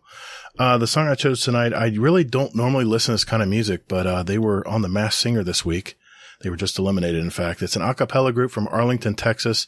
They mainly do cover songs, and put their own arrangements and spin on them. And the tone and harmonies are just the best I've ever heard. They won the NBC's 2011 Sing-Off. They were offered a contract by Sony, but of course that was dropped a year later. But they, instead of, falling into oblivion, they actually started a YouTube following. And now 20 million subscribers and 6 billion views later. The song I chose from them is the single that they actually performed on The Masked Singer last week. It's the old Radiohead song. For those of you who know me, know I'm a huge Tom York fan.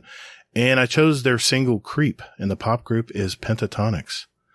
I liked it. I thought it was something kind of new and different. So, all right. On to our question of the month. And that was, what is your subclass go-to of choice for PvE and PvP? And why do you always go back to it? And, we had some speak pipes here from some of our members. We're just going to play a sample of them. And let's start with a new member. Just sent one in, and he's from French Canada. Or what was that? French Canada? Somewhere. Let's find out. Hey, what's up, people? I am Half Fiddle. So as you can hear my name, I'm a French Canadian from Montreal. I do love your podcast. I always wait on Monday to be able to listen to it when I run, walk, or at work. But please just don't tell my boss. So for the question of the month, in PvE, I'm mainly a Warlock, not because it's the best class. Sorry, Gator, but because I'm really bad at jumping. So when I do raid with people, well, I look better that way. Also because I'm the guy who will say, okay, we need a Solver Warlock, I'll do it. Whatever, I just love to play the game. So yeah, but I'll play all of 3 classes because they're all the same level. I try to learn to play everything, the best way possible. And in PvP, well, I play the 3 class too because I suck at it anyway with the 3 class. But it depends. I need to do Pinnacle. I will use one day. But yeah, that's it. So great show, guys. And thanks for your good job. Always fun to listen. And have a good day. Bye-bye. I didn't know Montreal listened to us, man. That's pretty awesome. Cool deal. Thank you. All right. We have one from, let's go with Minor. Kids, this is Minor. Answering the question of the month. I play all 3 characters, so I'll make this as short as I possibly can.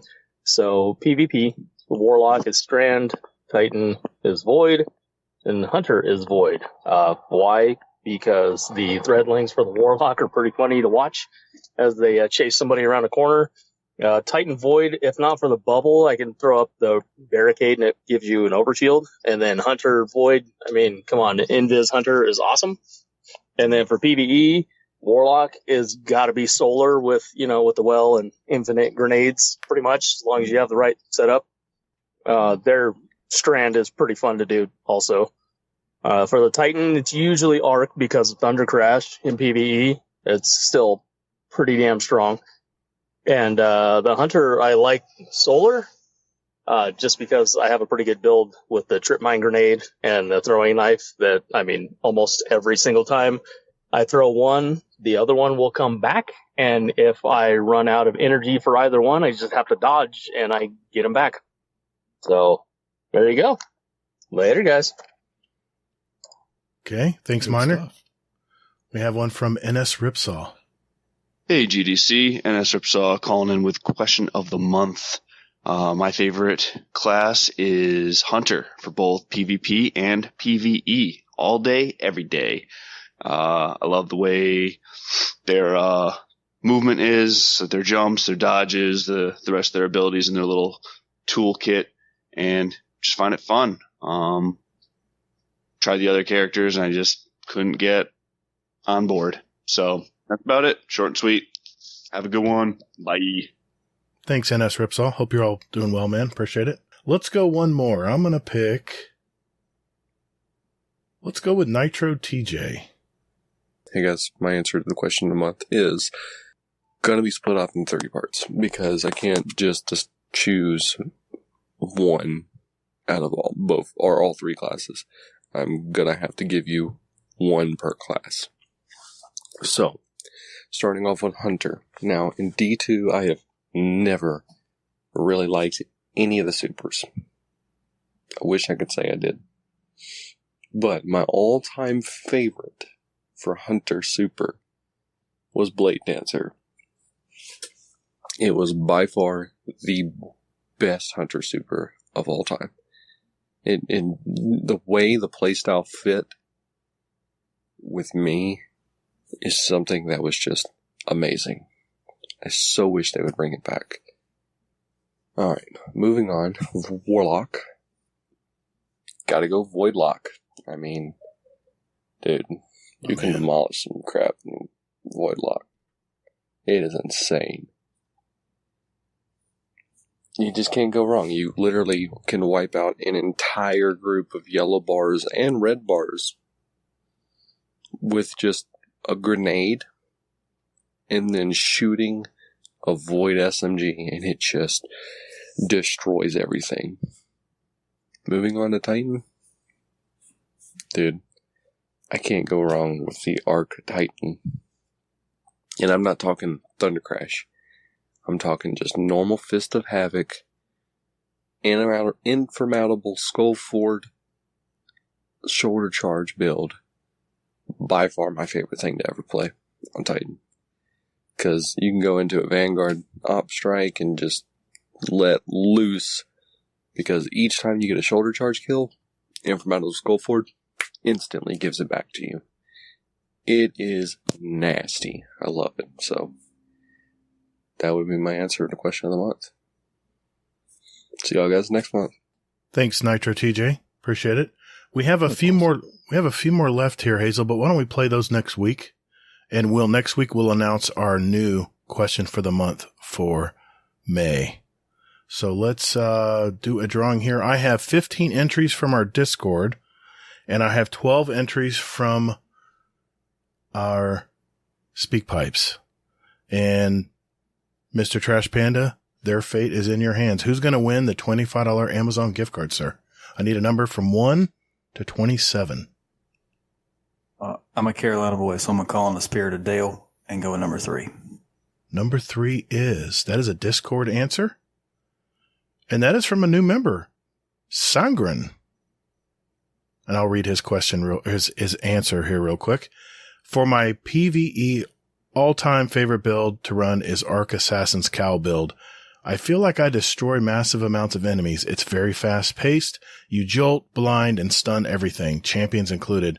Run that with a 1-2 punch shotgun, and it's chaos ensured. I'm working on building a Solar Assassin's Cowl build with Knife Trick, Scorch Explosion Spread. Yes, it triggers Assassin's Cowl. For PvP, I am one of those annoying Trip Mine Young Ahamkara build user with Peace of Mind Pulse Rifle and Cloud Strike. I know. Cancer. Awesome. Well, congratulations, Sangren. Hope I'm saying that right, dude. You won a $25 Amazon gift card. So we'll be in touch to get that to you. And that leaves our SpeakPipe answers. Mr. Trash Panda, I need a number from 1 to 12, sir. Let's go 7 for Bungie. That would be Mr. Nitro TJ. Congratulations, man. You won some merch from our Guardian Downcast Designed by Humans store. You can go to designedbyhumans.com and look for our store, Guardian Downcast. If you want to look at any merch that we have a ton of t-shirt designs and mugs and all that good stuff as well. So check that out. But Nitro TJ is going to get some free merch this time around. So congrats, Nitro TJ. I'll be in touch with you as well. All right. Thanks, Trash Panda. Good deal. Congrats to our winners. Yeah, congrats, guys. Absolutely. All right. Like I said, next week we'll play the remaining questions of the month's answers for April, and then we'll announce our question of the month for May. Moving on, we have a little bit of announcements to make here. We do have some new patrons. Want to mention that tonight. Wanted to give a shout out to our new patrons, Tip Jar patron Toaster, Fist Bump patron Soul Warden, and we just got this new patron tonight. In fact, I just was looking at my phone and it was just added. So that would be a Dungeon Champion patron by the name of Darth Noodle. Welcome and thank you, gentlemen. Yes, thank you. Yeah, awesome. Want to give a shout out to our Dungeon Champion patrons. That would be Scoot, Oh Hey Redneck, Technical, Toll the Bell, Waffle, Raffy, Mullet, some guy named Trash Panda, Nitro TJ, and now Darth Noodle. And of course our OG Raid Boss patrons. That's Jealous, Frostbite, The White Gnome, and Shadowflu. Thank you all for giving back to our community. Just a quick thank you to all our patron members out there. You know who you are. Giving back to our show and community has really been great. And Hazel and I, again, thank you very much for that. Because of our patrons, you can enjoy our podcast commercial free. So thank those gold badge members in the Discord if you get a chance. They single-handedly give us the option not to have to look for sponsors or any outside funding to actually fund our hobby and provide merch and gift card giveaways, and also premium tools that we use to edit and create this podcast for you guys. Hopefully you're enjoying the bonus content that we release also. We do this podcast for the love of the game and, more importantly, the fact that you listen to us, so thank you. So if you think you've received any value from our podcast today or are interested in giving back to our community, check out our patreon.com/support Guardian Downcast link. It'll be in our description down below. And remember, leave us your Discord gamer tag so we can give you a shout out on the show. Boys, that's it. That's another episode in our collection. If you're new to us and you're just finding out about our podcast, we have 198 other episodes with interviews from gamers all over our community. So take a look at those and do us a favor. The only way our community grows is by you telling a friend that plays Destiny 2. So tell a friend about us. We appreciate that. Mr. Trash Panda, thank you, sir, for coming on tonight. And I also wanted to thank you for everything you do above and beyond in our community, dude. Thank you very much for coming on tonight. Very welcome. Thank you so much, Trash. Well, Trash Panda, I know you do some Twitch streaming and stuff. Where can people find you out there, man? Yeah, I'm in all the L Sector Discords, some version of Trash Panda. You start typing that out, some version of me comes up. Say it 3 times in the mirror, he'll show up. That's right. I'll pop up if you say my name. And then on Twitch, it's Trash Panda Hunter. So very nice. I stream every Shake and Bake Dungeon night. I stream. That's on Thursdays. We start around 7:00. And then usually Saturday there's a dungeon or a raid rather, and then periodically throughout the rest of the week. But the big one for everybody to come to really hang out and give the new members some love would be Thursday nights. Very nice. In fact, yeah, I'll be in one of those raids tomorrow with you. So cool deal. All right, Hazel, where can people find you, sir? Quick and easy. Hazel NT in all the places except for Twitch, where I am the Hazel NT. Gotta love the branding. All right. You can contact me on the Twitter. That's at Todd the Gator. That's 2 Ds. And remember, it's GATR. You can also find me on Steam, PS5, and I have a YouTube channel, Todd the Gator, spelled the same way, where I create videos to help new players try to figure out all the little things in this game we love, Destiny 2. I also have gameplays, live streams. I even have some opinion pieces that some of the folks in here like to hear.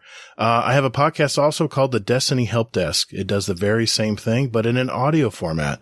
So if you don't like watching videos on YouTube, you can listen to it.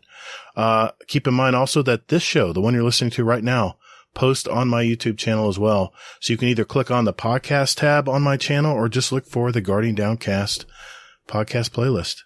All right. Before we go tonight, we do have a Scumdeath's Corner. So Uncle Scumdeath, what is going on in the UK today, brother? Hello. Welcome to Scumdeath's Corner. Guess where I am? Guess what I'm doing? Yeah, I'm walking up from bad practice. I've had a nightmare this week. About a week ago, I lost my bunch of keys for my house, my mum's house, my brother's house, the storeroom where we keep all the gear for band practice. I've had some key rings on there that I've had for 30 years. They're all gone. One of them said King of the Road, but no longer am I King of the Road. So a couple of times this week, I've been locked out of the house when I've got home from work. I've been trimming grass in the fucking rain, and I'm covered in shit, covered in grass, covered in dog shit and everything. All I want to do is get home and have a shower. You walk up to the front door, you hit that handle, and it's locked. You phone the kids, you phone the missus, they're all out, and they're not coming home for hours. So I have to go down my brother's, which is about a minute walk away, and sit in my shitty gear until someone comes home. Yesterday, I had to walk 20-minute walk to go and see the daughter at her boyfriend's house to grab a key, 20-minute walk home, and then I could get in the house. Pain in the ass. So I was going to go Tesco's. The UK contingent will know this, and they have a Timpson's there, which does keys. 11 quid? Get fucked. I'm not paying 11 quid for one key to get in my fucking house. So there's a place in town which does cheap keys. So I went there in the work van illegally. I'm tracked, so I shouldn't have been there, but I did it anyway. Sneaked it in, and I got 4 keys cut for 12 quid. That's a right rip-off. 1 key for 11 quid? Get fucked. So, yeah, I got 4 keys. I'm going to keep 2 for myself, and I'll just hang 2 up, whoever wants them, so I can get in now. There's nothing worse than losing your keys when all you want to do is get in the house. Oh, it's been a nightmare of a week. Oh, tell you what, I'm going to have to cancel this. Also, I'm knackered, and it's 2 minutes 45, so I'd better go. Love you all. Goodbye. I love this guy. Every week he puts in a Scumdeath's Corner for us, even if he's in the middle of something like this. I think we've all lost keys before, right? Yeah. Can I change my ghost answer? Sorry. No, it's already locked in. Sorry, bud. We already know he's your favorite uncle, though. Right. Wonder what 11 quid is for a key. Approximately $13.69. $13 for one key? Oh my God, dude. Yeah. You know what I have to say to that? What? Get fucked. I like it. That's a sound clip. That is a sound bite. That is certainly a sound bite. Hey everyone, remember as you're playing Lightfall, take breaks, get outside, touch grass. Hades. Remember we only get one playthrough in this world, so make it count. And more importantly, be good to your fellow Guardians out there in the Destiny universe. Defeat is not surrender, Guardian. Thank you all so very much for listening.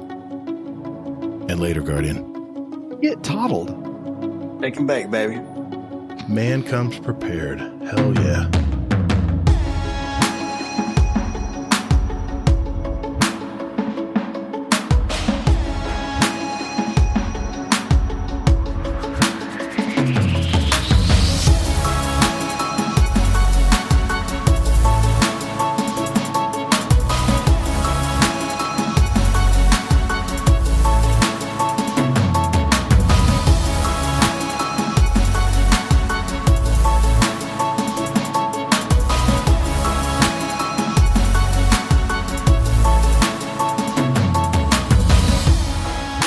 A new member just sent one in, and he's from French Canada.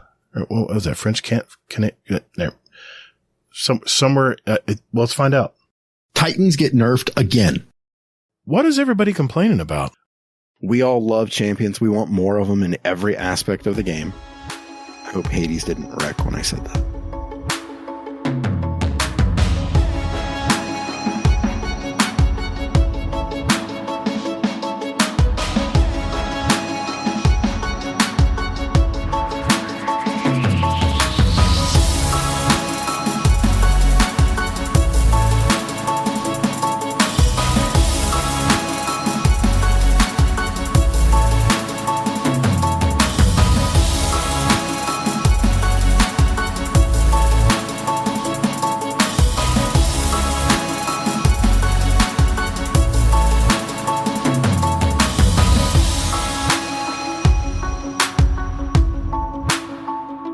Nice.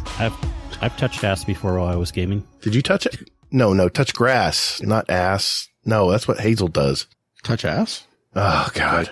What, touching my own ass? I give up.